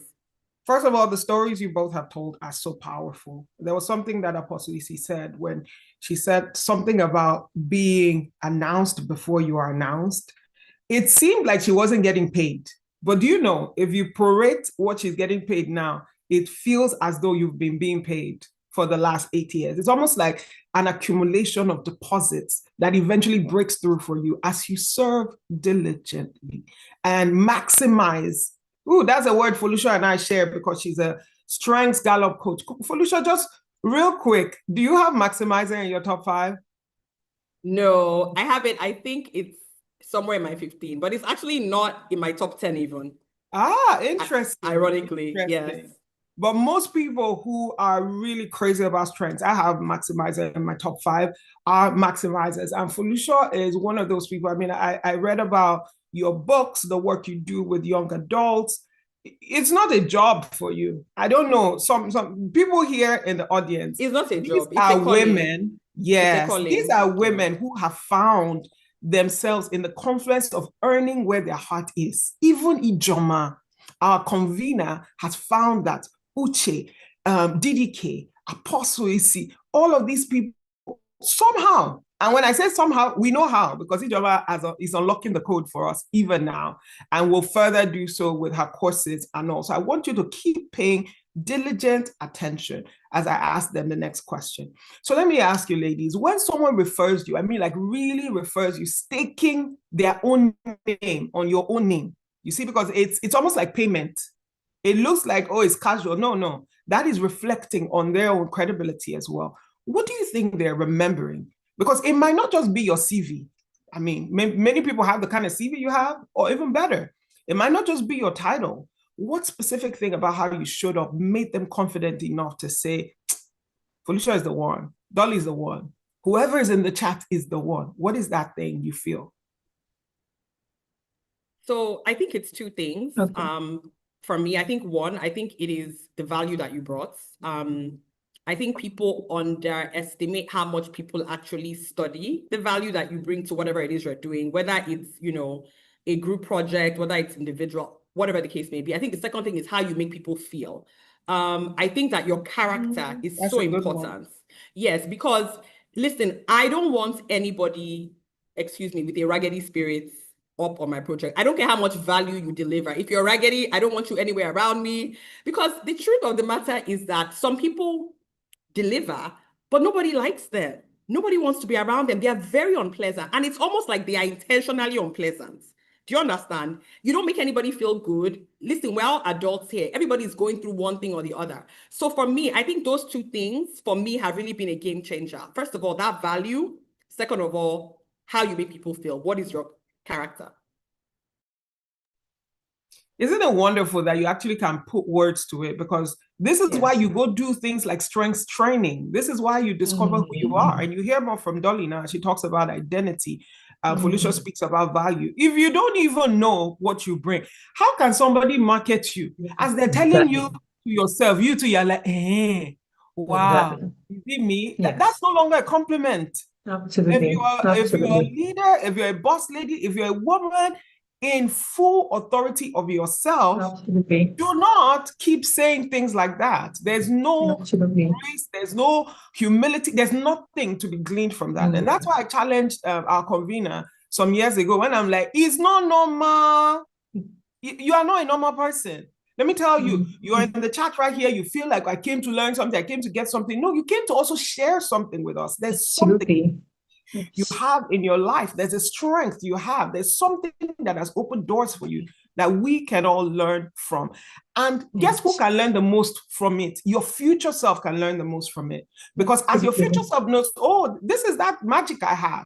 You can keep amplifying and activating that thing. And it's a key that will keep moving you into room. So Dolly, please, over to you. Okay, thank you so much for that, Felicia, and thank you. And I'm so sorry about your dad as well. I know it's been a while, but I just thought to mention that. Okay, so I think just to add to what Felicia said, right? I think referability for me is ultimately a trust question, right?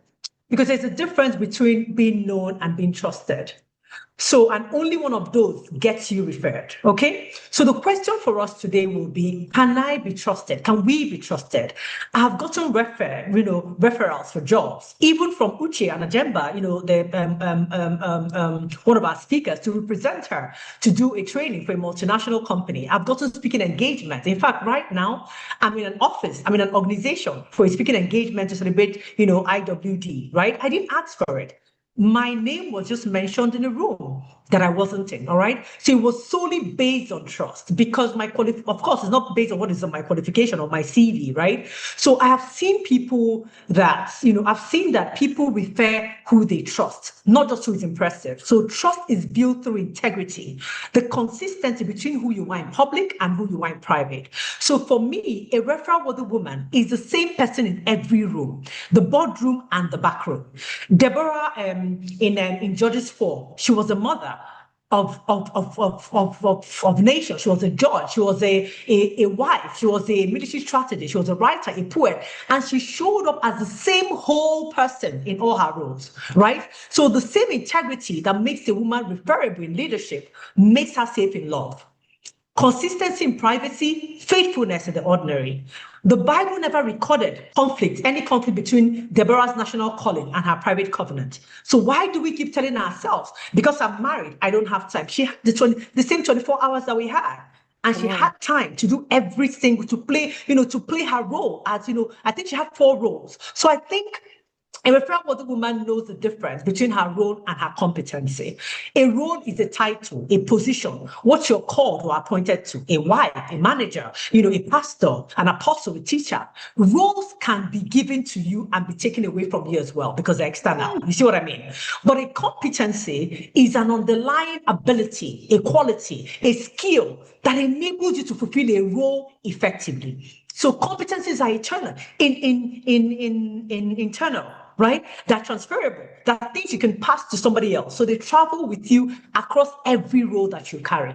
So titles change, competencies travel. All right. So competence is what gets you into the conversation, but character is what makes you referred into the next one. So I think we should understand what it means. So when it comes to relationships as well, right? The woman who knows who she is outside of a relationship brings the self to the relationship, not a vacancy. All right.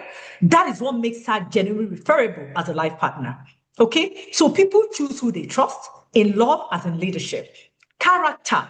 Pastor Isi said it, Felicia has said it, you have said it. Character is a deciding factor, not just chemistry. So in leadership, I heard Brother, they say we call it credibility. In law, we call it safety. They are built the same way through the pattern of private choices made over time. So your title, like I said, can be taken away from you. Your competency cannot. So I will encourage every woman seated in this room, whether you're on YouTube, whether you're on Zoom, to build on what you carry, not on what you're currently called. I think I'll pause here for now. You actually have to stop because my head is aching. There's a place somewhere, my temples. I need an ice pack because it's a lot. And you can't see the YouTube chat, but it's buzzing. I can see you guys saying titles change, competencies travel. Competency is what gets you into the conversation. Character is what gets you into the next one. I can see you guys going as gaga as my brain is going gaga. It's just that I got to be composed, because I'm being referral-worthy. But my, where you're taking us to. All right, let me ask you, Felicia, intentional deployment of value. I mean, one of my greatest experiences was volunteering with Junior Achievement. And if you never have, whatever country in the world you are, I would encourage you to volunteer with them. If you think you know something, go and try to teach children, not baby things, not do STEM, robotics, demonstrations, but things that will set them up for boardrooms and the workplace of life. Anyway, going back to that, Felicia, the word intentional is doing a lot of work here because it's not just value, intentional. Because there's a particular tragedy in the woman who has enormous value. That's the kind of real, rare, referable value, but who deploys it accidentally? Like sometimes it happens, sometimes it does not happen. Hey, oh, that was really nice there. That is good though. So that presentation, every time, maybe from time to time I get it right. No, we don't want that. We don't want accidental, we don't want inconsistent, or we don't want to do it in rooms so the right people can see it. We want to do it so the right people can see it, I mean. So how does a woman stop leaving her referability to chance and positioning herself to showcase the value she brings? Such a great question. Okay, so I think that the first thing is, I think life is in seasons, right?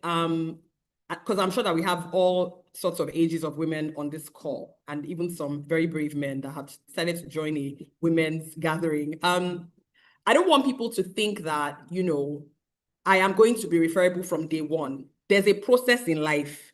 And I actually have a real problem with how people try to make it seem like, oh yeah, you know, just kind of package yourself a certain way. No, you can package, but please have content that you're packaging. There is a process. So Wait, that bears the way repeating. That bears repeating. please have Say it content. like Do you 2 understand? times. Have something that you're bringing to the table. For instance, I mean, I don't want to digress because this is actually something that can make me digress because it really upsets me. You know, when you see somebody's CV and then you interview them and you're like, but why? Why will you lie? Why lie? They're going to ask you questions you cannot answer. Anyway, let me not digress because it's a favorite habit of mine. I think that, first of all, women, life is in seasons. It's okay to be in a season where you are learning. It's okay to be in a season where it looks like, oh, I'm not really prospering the way that I would love to, but I trust that the God that created me is developing me to the point that I will get to that stage where, you know, maybe I am on a stage or the light is shining on me more. That's number one. Number two is, listen, nobody can argue with value. Even if people don't like you, even if, you know, like Dolly gave the example, the perfect opener about her boss that was trying to be a hater. I don't know how else to put it other than she was not being a hater, you know, but people saw her value and that value came out regardless of any darkness anybody tried to use to block it. So ladies, the second thing is always deliver value. You see this new way of working and behaving where it's 1 foot in, 1 foot out, it's not my father's business, what's my own, stop it. If you don't want to do, don't do. Do you know, I've told people before, I've actually coached people out of organizations. I said, it's better for you to resign because you are disgracing yourself. If you don't want to be here, then don't be here. Because guess what? Somebody is going to ask about you in the future. Now, let me quickly touch on that. There's at least 3 people who I have known should have left an organization that people have called me about years after to say, oh, you used to work with this person. How were they in the workplace? I'm not going to lie. I'm a child of God. You know, we already do many naughty things that we're asking God to. I'm not lying for you. Do you understand? What you have done is what we would say. I obviously will not be rude, but I will be politely let you know that, well, this is the experience I had working with that person. So please, number 2, deliver value. Number 3, while you're on this journey of working, discovering yourself, because we actually discover ourselves more as we work. We discover ourselves in the workplace. It's such a beautiful thing. You know, if you're running a business, you are discovering yourself day by day. Don't feel bad about what you're discovering, but learn how to manage yourself efficiently, which means that you have to know yourself. So Braladi was giving the example of, you know, Gallup and strengths and how she's a maximizer. I mean, people have different things that God has given to us freely. You need to know what your own is, and you need to develop it, and you need to use it in a way that delivers value all across the different areas of your life. Now, when you start to do those kinds of things, when you are intentional in developing yourself, you are not waiting for any HR person to send you on training. You are not waiting for your boss to say, oh yeah, do this. People will actually see those things in you. And this is really me speaking from personal experience. Like I said, I've spent a lot of time and personal money developing myself to the point that I'm where I am today. It's not because anyone necessarily said to me, oh yeah, this is the thing about you that you should focus on. It took a lot of, you know, working with the Holy Spirit, obviously, God highlighting certain things and intentionality. And so for me, in a nutshell, it's really about women not waiting for people to give them permission to do what it is that God has already given them to do. Hey. And also owning who you are. See, there might be things about yourself that you don't like, and it's okay. Nobody is perfect, but there's a lot of wonderful things about you.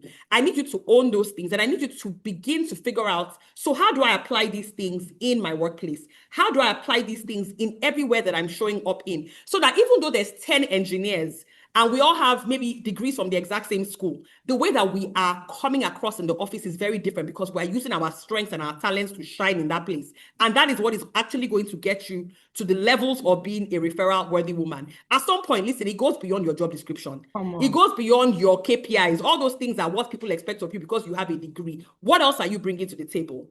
What are you doing in the workplace that's making you stand out above others beyond your JD? That is the question that we should all be asking ourselves. Thank you. Oh my. Oh my. You see, what Felicia just hit on is something that even, I mean, you guys just went through performance review period, even as an operations leader, is something that I tell my team. Which part of you do you bring here? Meeting is like table stakes, that it no longer counts like that. How do you shine? John Wesley said something. He said, if you set yourself on fire, the world will come to watch. And Felicia just mentioned something key about investing so much in herself. It cannot but show. If you really do spend the time, Ijoma will be talking about the course, the book, all of these things. Even you are here now. I hope you have your journal. I hope you have your piece of your pen. I hope you have set out some time, which after this conference, you'll go back and review and unearth all the things that you've been learning and all the actions that you want to take as a result of this, because you are worth the investment. You are, and you are building the edifice that people will come to admire later. You're not doing it for them. You're doing it first for yourself and in alignment with who God has made you. And it's inevitable. I do believe it's inevitable. And talking about identity, Dolly, this is your space. This is your space. Identity as the inner foundation of leadership. Before they give you any title, before you're anywhere. So when someone enters a room, when someone refers a woman, they're not just referring her skills, they're referring her. Dolly. When I call Dolly, I'm not seeing lawyer, I'm not seeing coach, I'm not seeing, mom, sister, all of these things. It's Dolly, the essence of who she is, her wholeness. Can a woman be referred at that level if she has not truly done the work of knowing who she is? What does a fractured identity cost a woman, not just internally, but in the rooms she's never called into?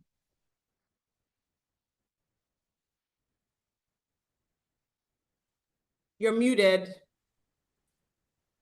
Sorry, I'm so sorry. It was a mute. So, Bradley, sorry, before I answer that question, there was something Felicia said that I wanted to add to. She talked about values, and I would like to just paint a perfect picture. So I also consult for companies, so human resources. So I had, when somebody says, please hire somebody because they know you, that kind of thing. But when somebody just gives you a burden to hire, you know what I mean? So that's how, we got this person in. This was somebody that I interviewed, right?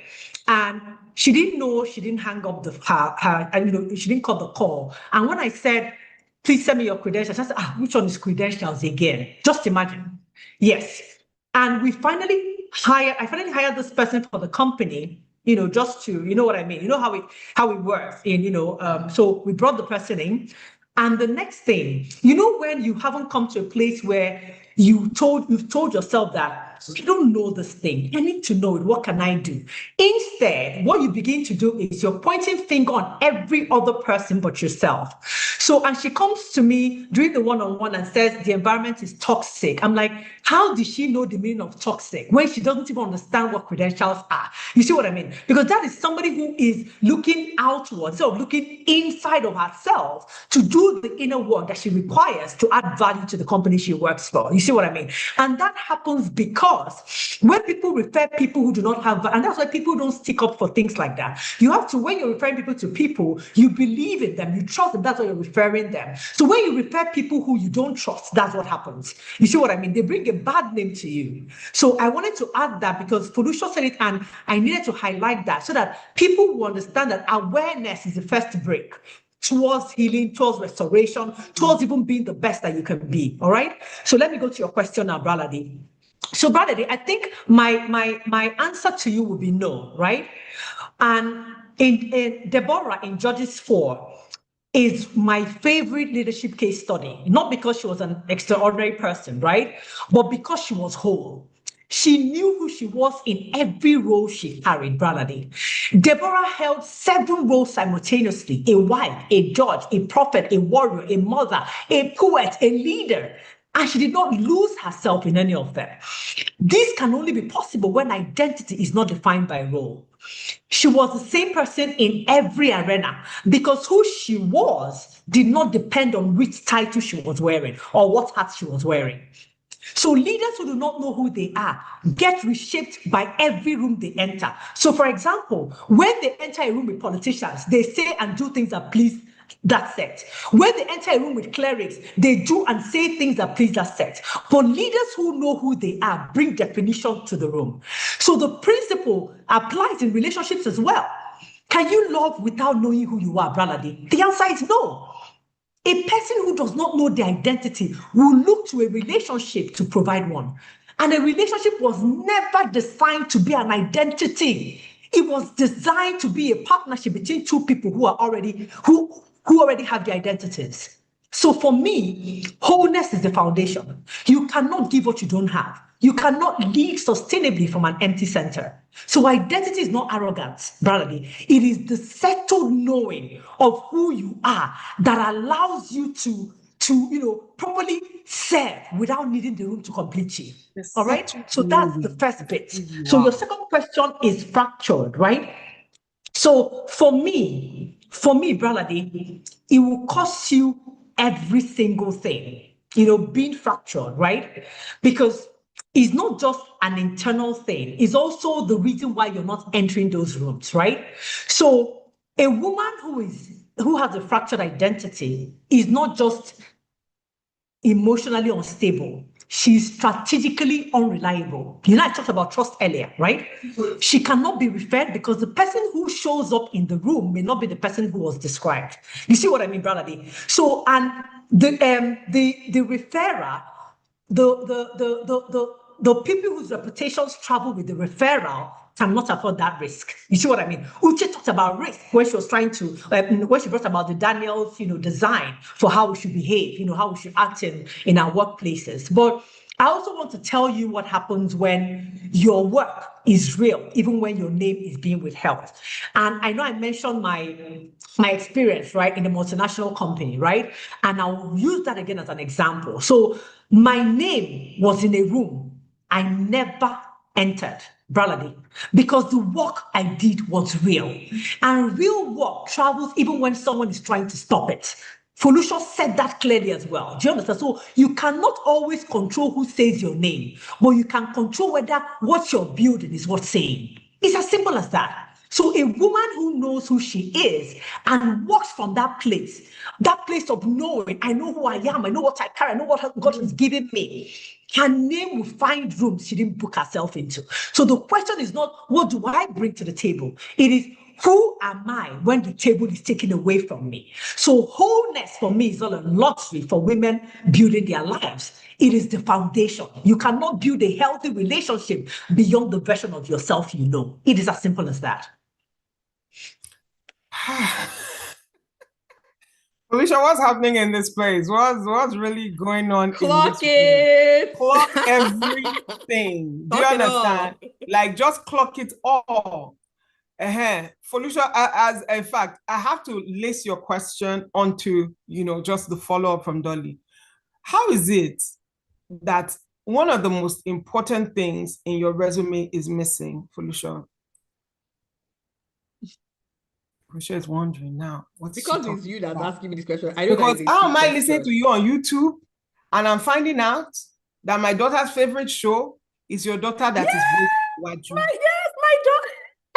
Yes, my daughter. Yes. I'm like, that's not your headliner. That's my newest claim to all the fame in my life. My daughter is a star. Yes. Oh my goodness.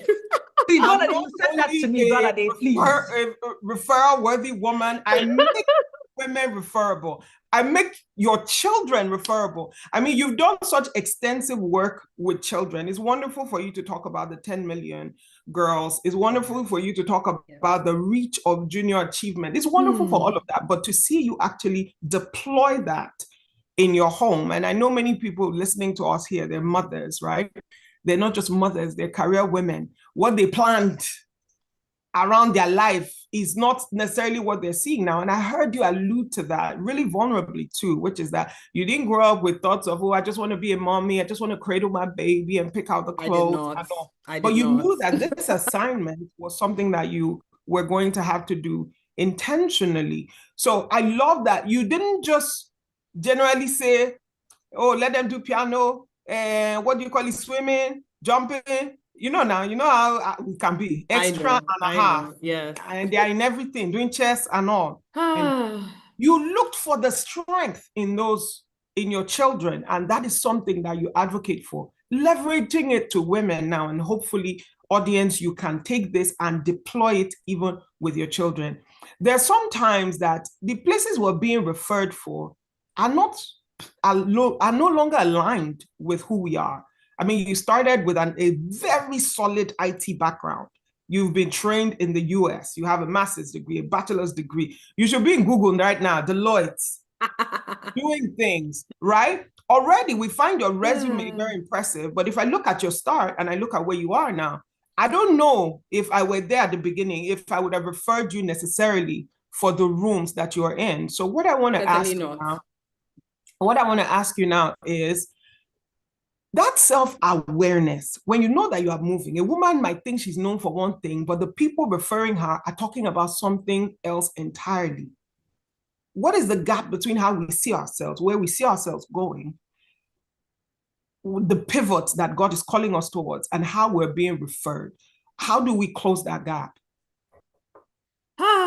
You've asked so many things. I'm trying to like just speak to like 3 minutes, because okay. And someone let me know in the chat, please, how many more minutes we have so I can be on time. That's a good one, because we're going to keep talking. Okay, so I'll tell you about my journey. I'll try to be as quick as possible. So just like you said, I have a background in technology, core tech. I have a degree in computer science.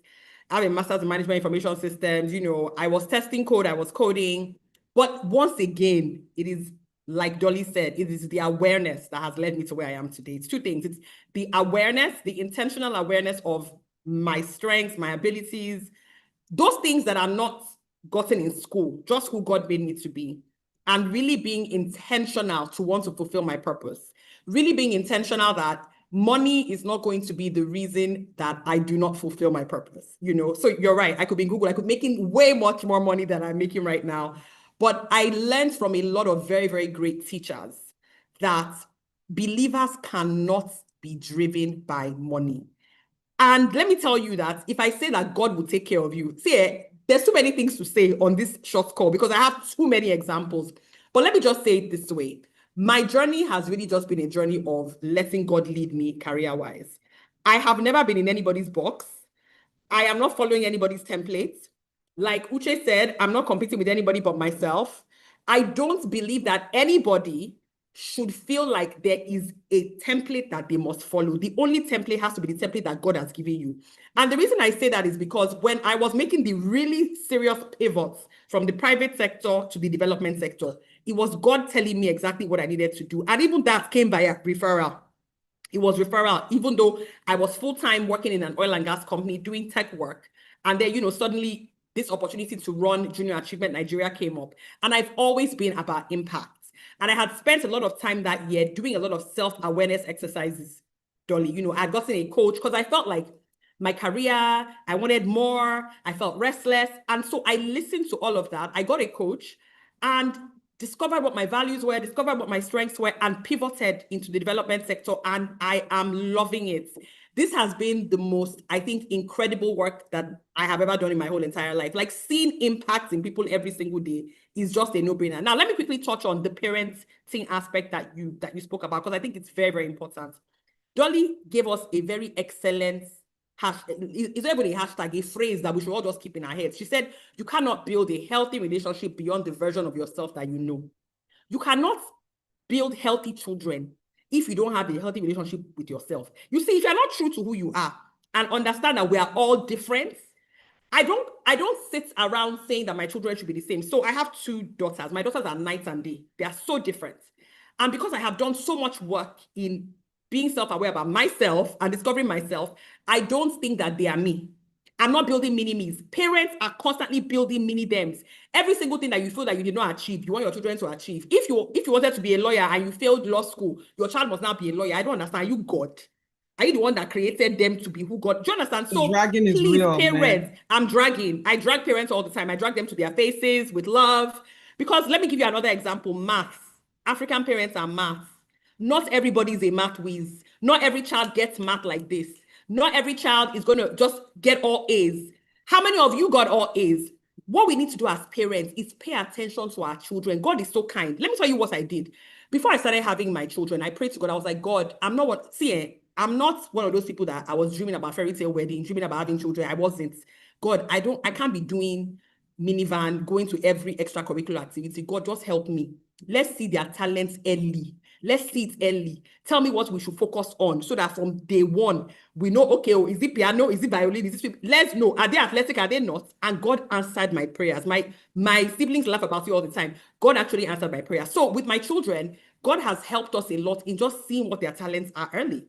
And because we are not trying to build them into mini us's, we just let the Lord lead us. And, amazing things are happening because of that. So I think it's really that we are not junior Holy Spirit. Do you understand? Like, you can't control the package that God has given you in a child. He wants you to nurture them. You are but a guardian. He is actually the real owner. So I really need us as parents, sorry, I'm very passionate about this. I really need us as parents to stop forcing what we think is right on our children and making them feel bad, because that's actually why many of us as adults were messed up, because our identity was ruined by our parents and our teachers and our communities and our society. So even if you don't have children of your own, so far you have any young person around you, please call out the strengths that you see in them. If they are very good, just call it out and help them. Don't make them feel like, because you like to talk, you must be a lawyer. All of those annoying things that are very stereotypical. Help them understand that God created them for a purpose and that there's something that God wants them to do and that it's their job to discover it. And they don't discover it in one day, they discover it in motion. You will make mistakes. You might get a degree that you didn't really like. You might get your first job and you hate it. But guess what? In all of those processes, you are learning about yourself. You are learning, and you are growing. But please, parents, ladies and gentlemen, adults, stop being junior Holy Spirit in the lives of the young people around you. Thank you so much. I love it. Dolly, you're on mute if you're saying something. Okay, I said I love it. So I stop being junior Holy Spirit. I love it. I love it. So, Bradley, I'll wait for you to say something before I add to what she said. Then you but will I add love it, right? No, as we're wrapping up these conversations, the things that you feel like people must hear. Yes. I really want you to share it now, Dolly. I ask you this question. So, if a woman is living, it's important. let me ask the question so you can tie it into it, right? All right. One of the things that Apostle Isi said is how we ourselves, we are all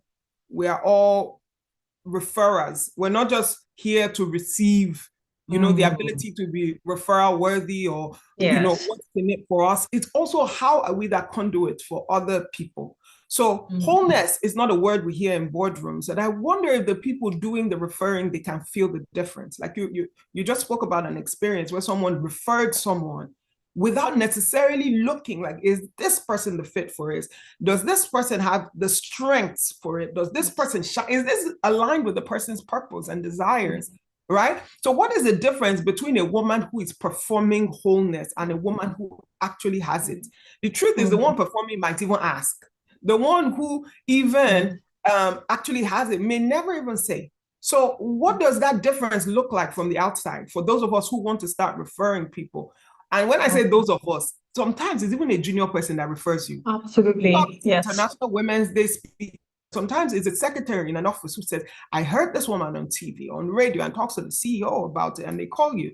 So what is that difference in how a woman moves, how she speaks, how she holds her space? What is that difference? Okay. Thank you so much, brother. And Brother, please, I'll answer this question, but please, before we leave, I really need to address something. And if you notice, it's been coming up again, and that was what I struggled with, when I didn't know what my purpose was.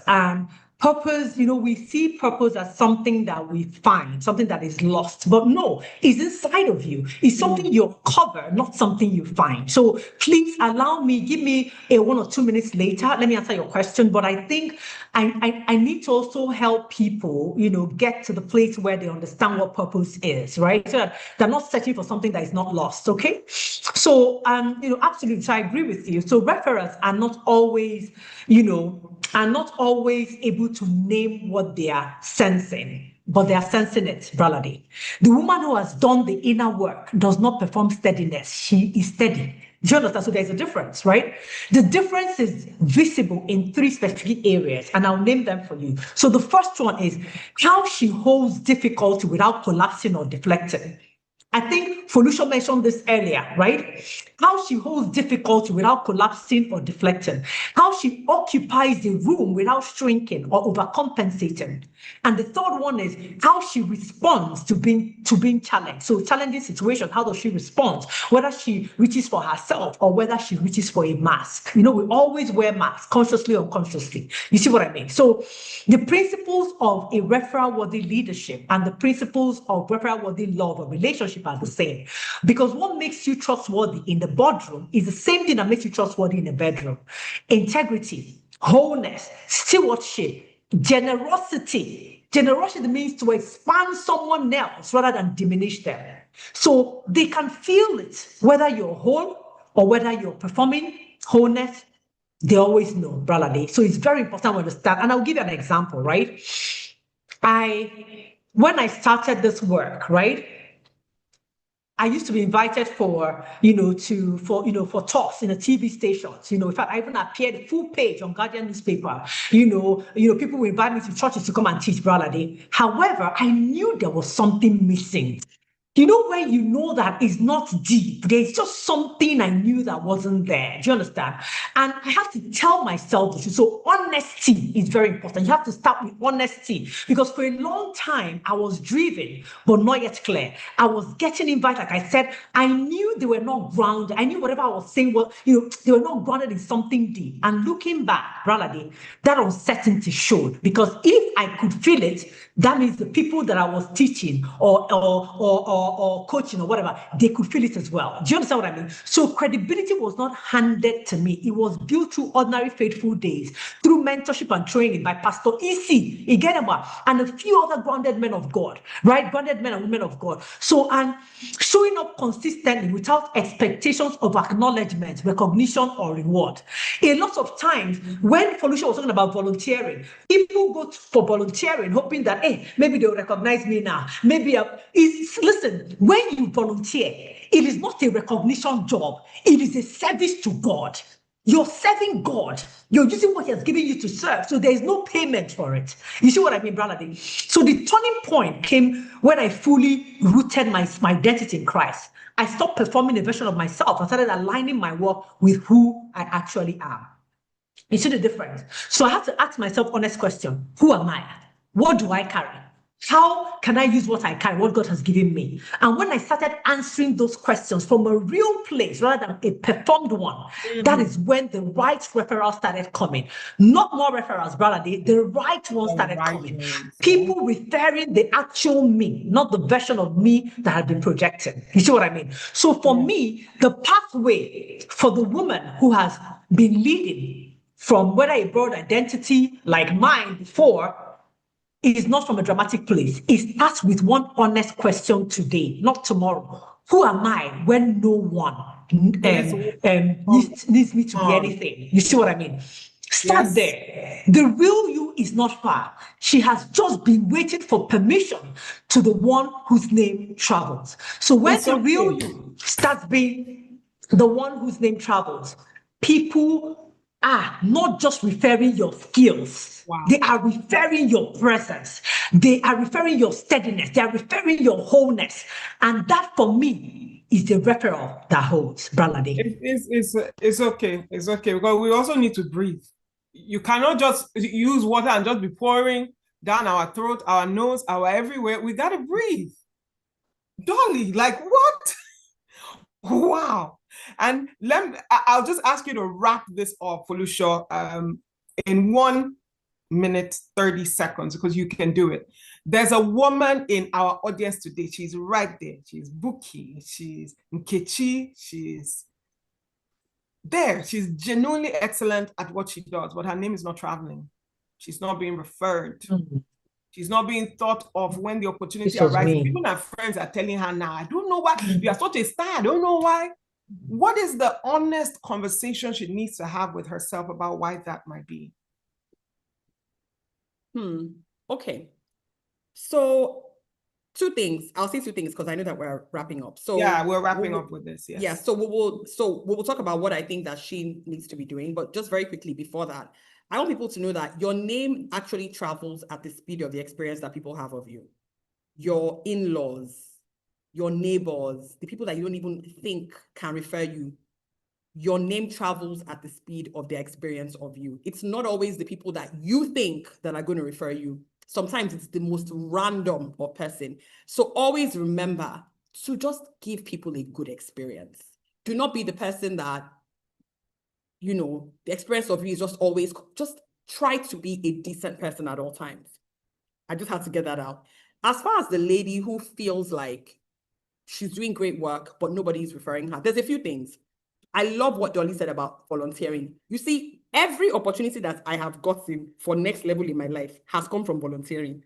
Whether it's in church or it's an organization, no, not one single penny paid to me. I didn't care. It was a service. I was using my gifts and talents. And guess what?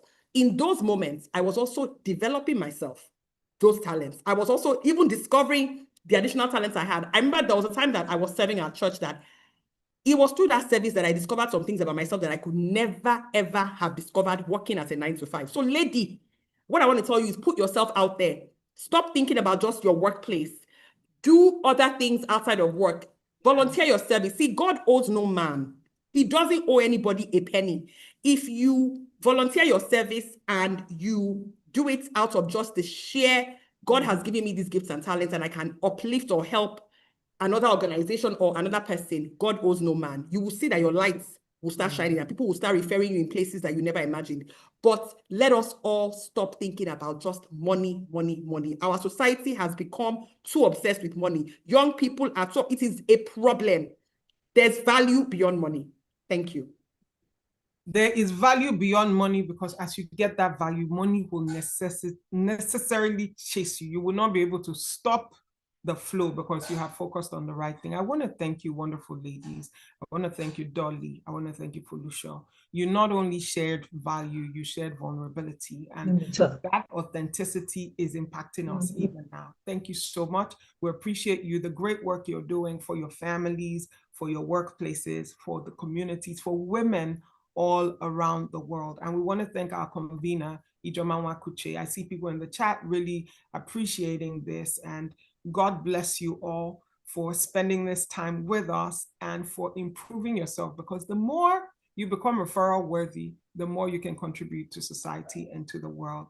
Thank you. Please, one more thing. Please, I'll please tell Ijoma, I'll send, because I couldn't speak about the purpose, right? It's very important to be, if you notice what Felucia has been saying all through, is you have to know who you are. Granted, it's so important because that's why I struggled a lot. So tell Ijoma, I'm going to send her. I did a book, an ebook is free because I don't want people to pay to uncover themselves, right? So to uncover their purpose. So I did an ebook for parents and for adults, right? So parents can help their children start uncovering their purpose as well. So I'll tell you, Joma, it will be part of my gift to the community as well. It's an ebook, right? All right. Thank you so much for that. Thank you. All right. I appreciate it. And you guys give her much love and thank you so much.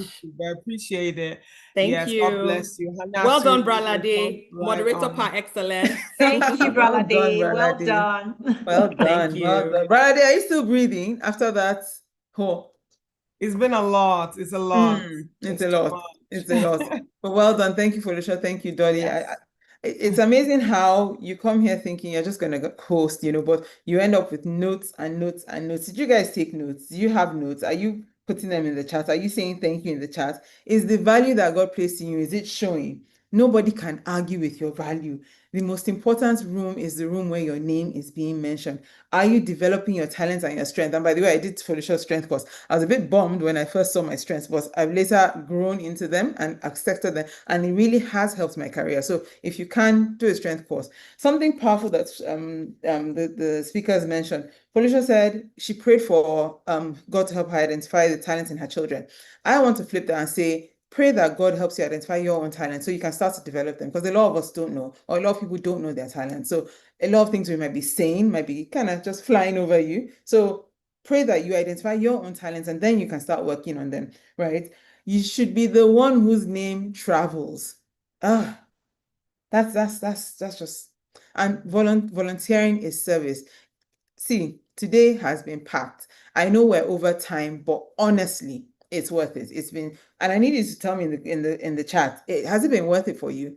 I'm looking at the group chat by the side here. Has it been worth it for you? Have you enjoyed yourself? Do you have notes? Do you have what you've learned? Do you have something you can execute on now, not tomorrow, right now? So you need to know what it is that you've learned and how you can execute on that. I'm going to hand over for a few minutes to Adiola Babatunde. Hi, Adiola. She's going to wrap this up for us a bit, just give us a few action points. Note that we're still back tomorrow. Tomorrow. Don't go and eat and forget that you're coming here tomorrow. But Adiola is going to give us a few things that we need to note ahead of tomorrow's conference.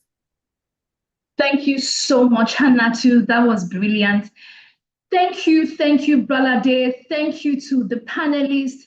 I didn't, when Bralade was saying that this panel session was going to be fire, I didn't know it was going to be this awesome, but it was all shades of brilliant. Thank you, Folusho. Thank you, Dolly. That was amazing. I have my notes full of insights from all that you shared with us. And to the speakers who came earlier, thank you so much, Apostle EC, and thank you to Uche, who did an amazing job to give us the financial, the operations. She gave us frameworks to be visible and to be referral worthy. And I must, first of all, thank Ijoma Nwakuche for putting together this amazing program. The only question I have for her is, why now? Why not 5 years ago? Why not 10 years ago? Because this is pure gold. Thank you so much, Ijoma. This was all shades of brilliant. Ladies and the few gentlemen that are with us here on Zoom and on YouTube, you've experienced today all shades of fire. One quote that stood out for me today is, God's girls get the corner office.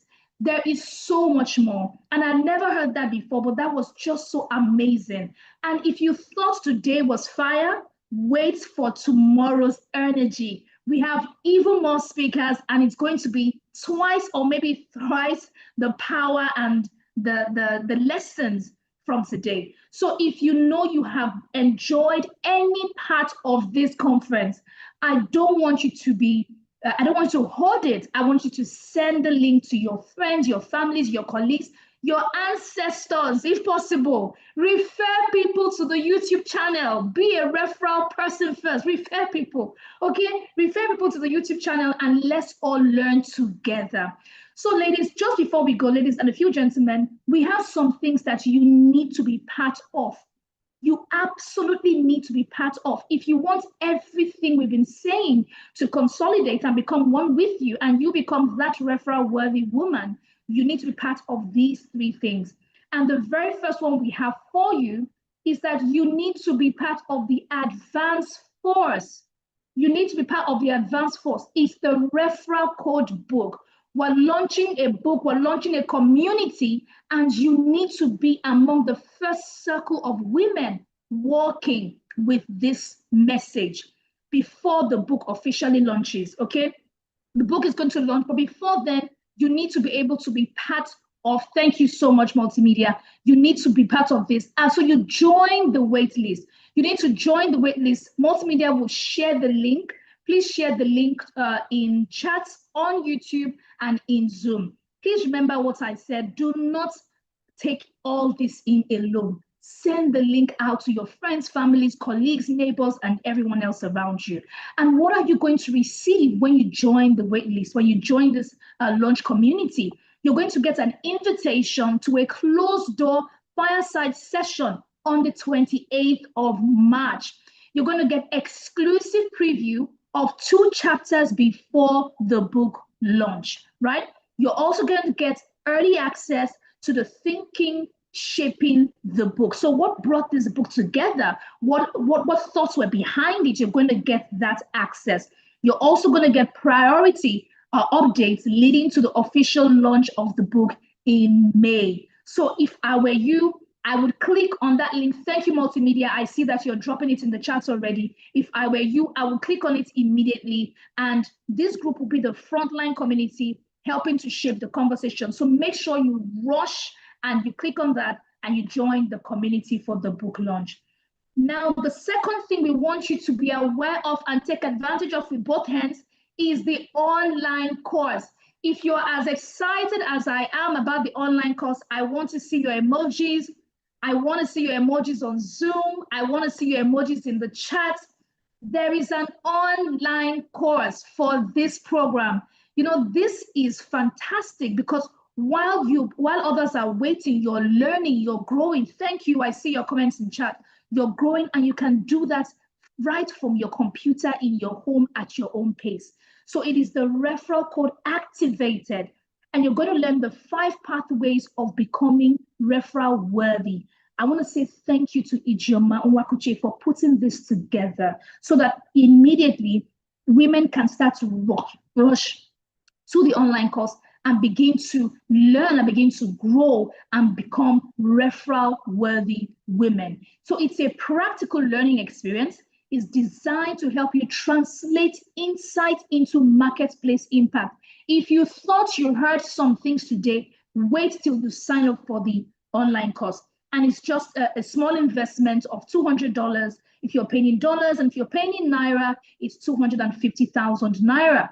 And thank you to the multimedia team. I see that they have dropped the link in chat, a link to Seller for you to take advantage of the online course. Thank you so much. I also see the flyer on the screen. So please run. You're going to get full access to the referral code activated course with this amount. You get the 5 pathways to referral worthiness framework. You get a live masterclass session and a complimentary copy of the book when it launches. Wow. Like I said, Ijoma, why now? Why not 20 years ago when some people were just coming out of school, right? Thank you so much for this. And what you're going to receive when you get this, you're going to get full access to the referral code activated course. Okay, I've said that. And the course is going to move the conversation from inspiration to activation. Just imagine you've heard all of this and you're asking the question, where do I start? This is where to start. Go quickly, click on the link and get the online course. Finally, we have a third one. Are you ready? Drum rolls. We have a third one. We have a third gift for you. It's the coaching wait list. Yes, the coaching wait list. You see, we're equipping women. We're helping you become referral worthy. We're helping you become that woman in your future, okay? And there is a coaching wait list for you. And this is called the Unlock the Referral Code 2.0. Unlock the Referral Code 2.0. You're going to be coached by experienced professionals who have walked this path. So I'd like the multimedia, could you please drop the link to the coaching wait list also in the chat on Zoom and on YouTube so that people can rush there and be part of this wait list. You see, when you join the coaching wait list, you're going to get a deeper leadership formation experience for women who are ready to intentionally build visibility, credibility, and influence. You will no longer be operating from other people's templates. You're going to be operating from your own templates, your unique self. And you heard a lot of that from Dolly when she was teaching, right? When she was talking about fractured identity. You're no longer going to be operating from fractured identity. You will learn how to develop a reputation that opens doors before you knock.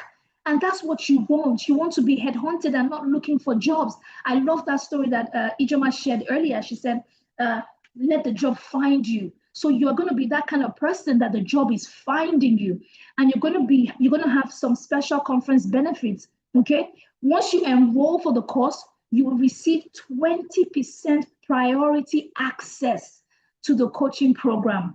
I feel like I should just be telling Ijoma, thank you, because I'm just looking at all of these things and they're looking also brilliant.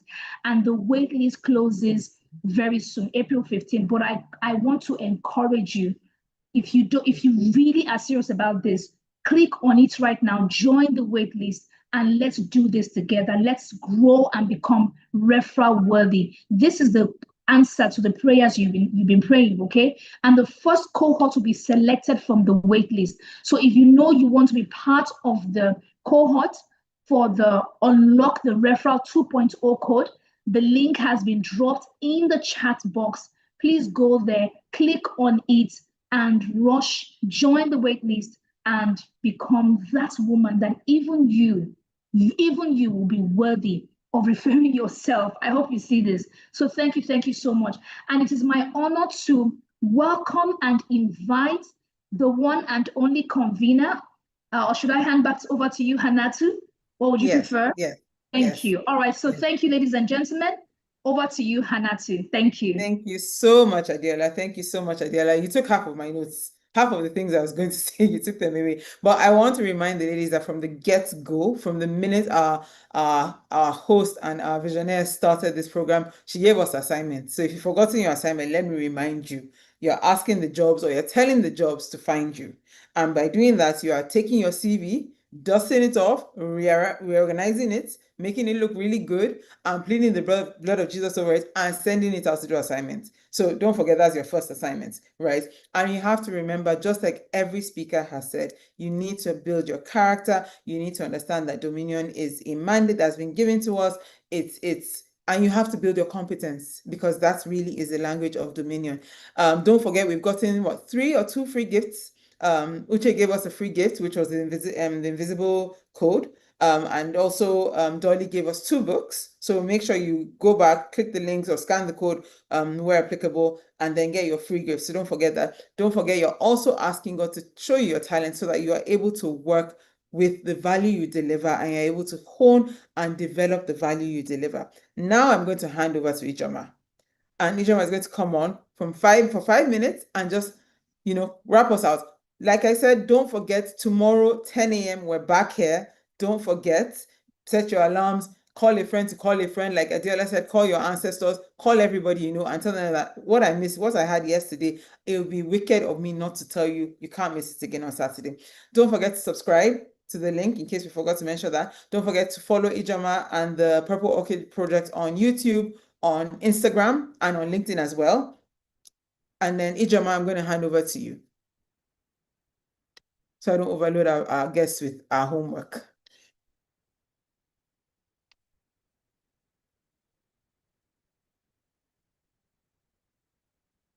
Ijoma, are you here?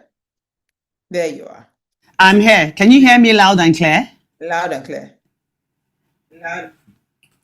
It's been an amazing session, even for me.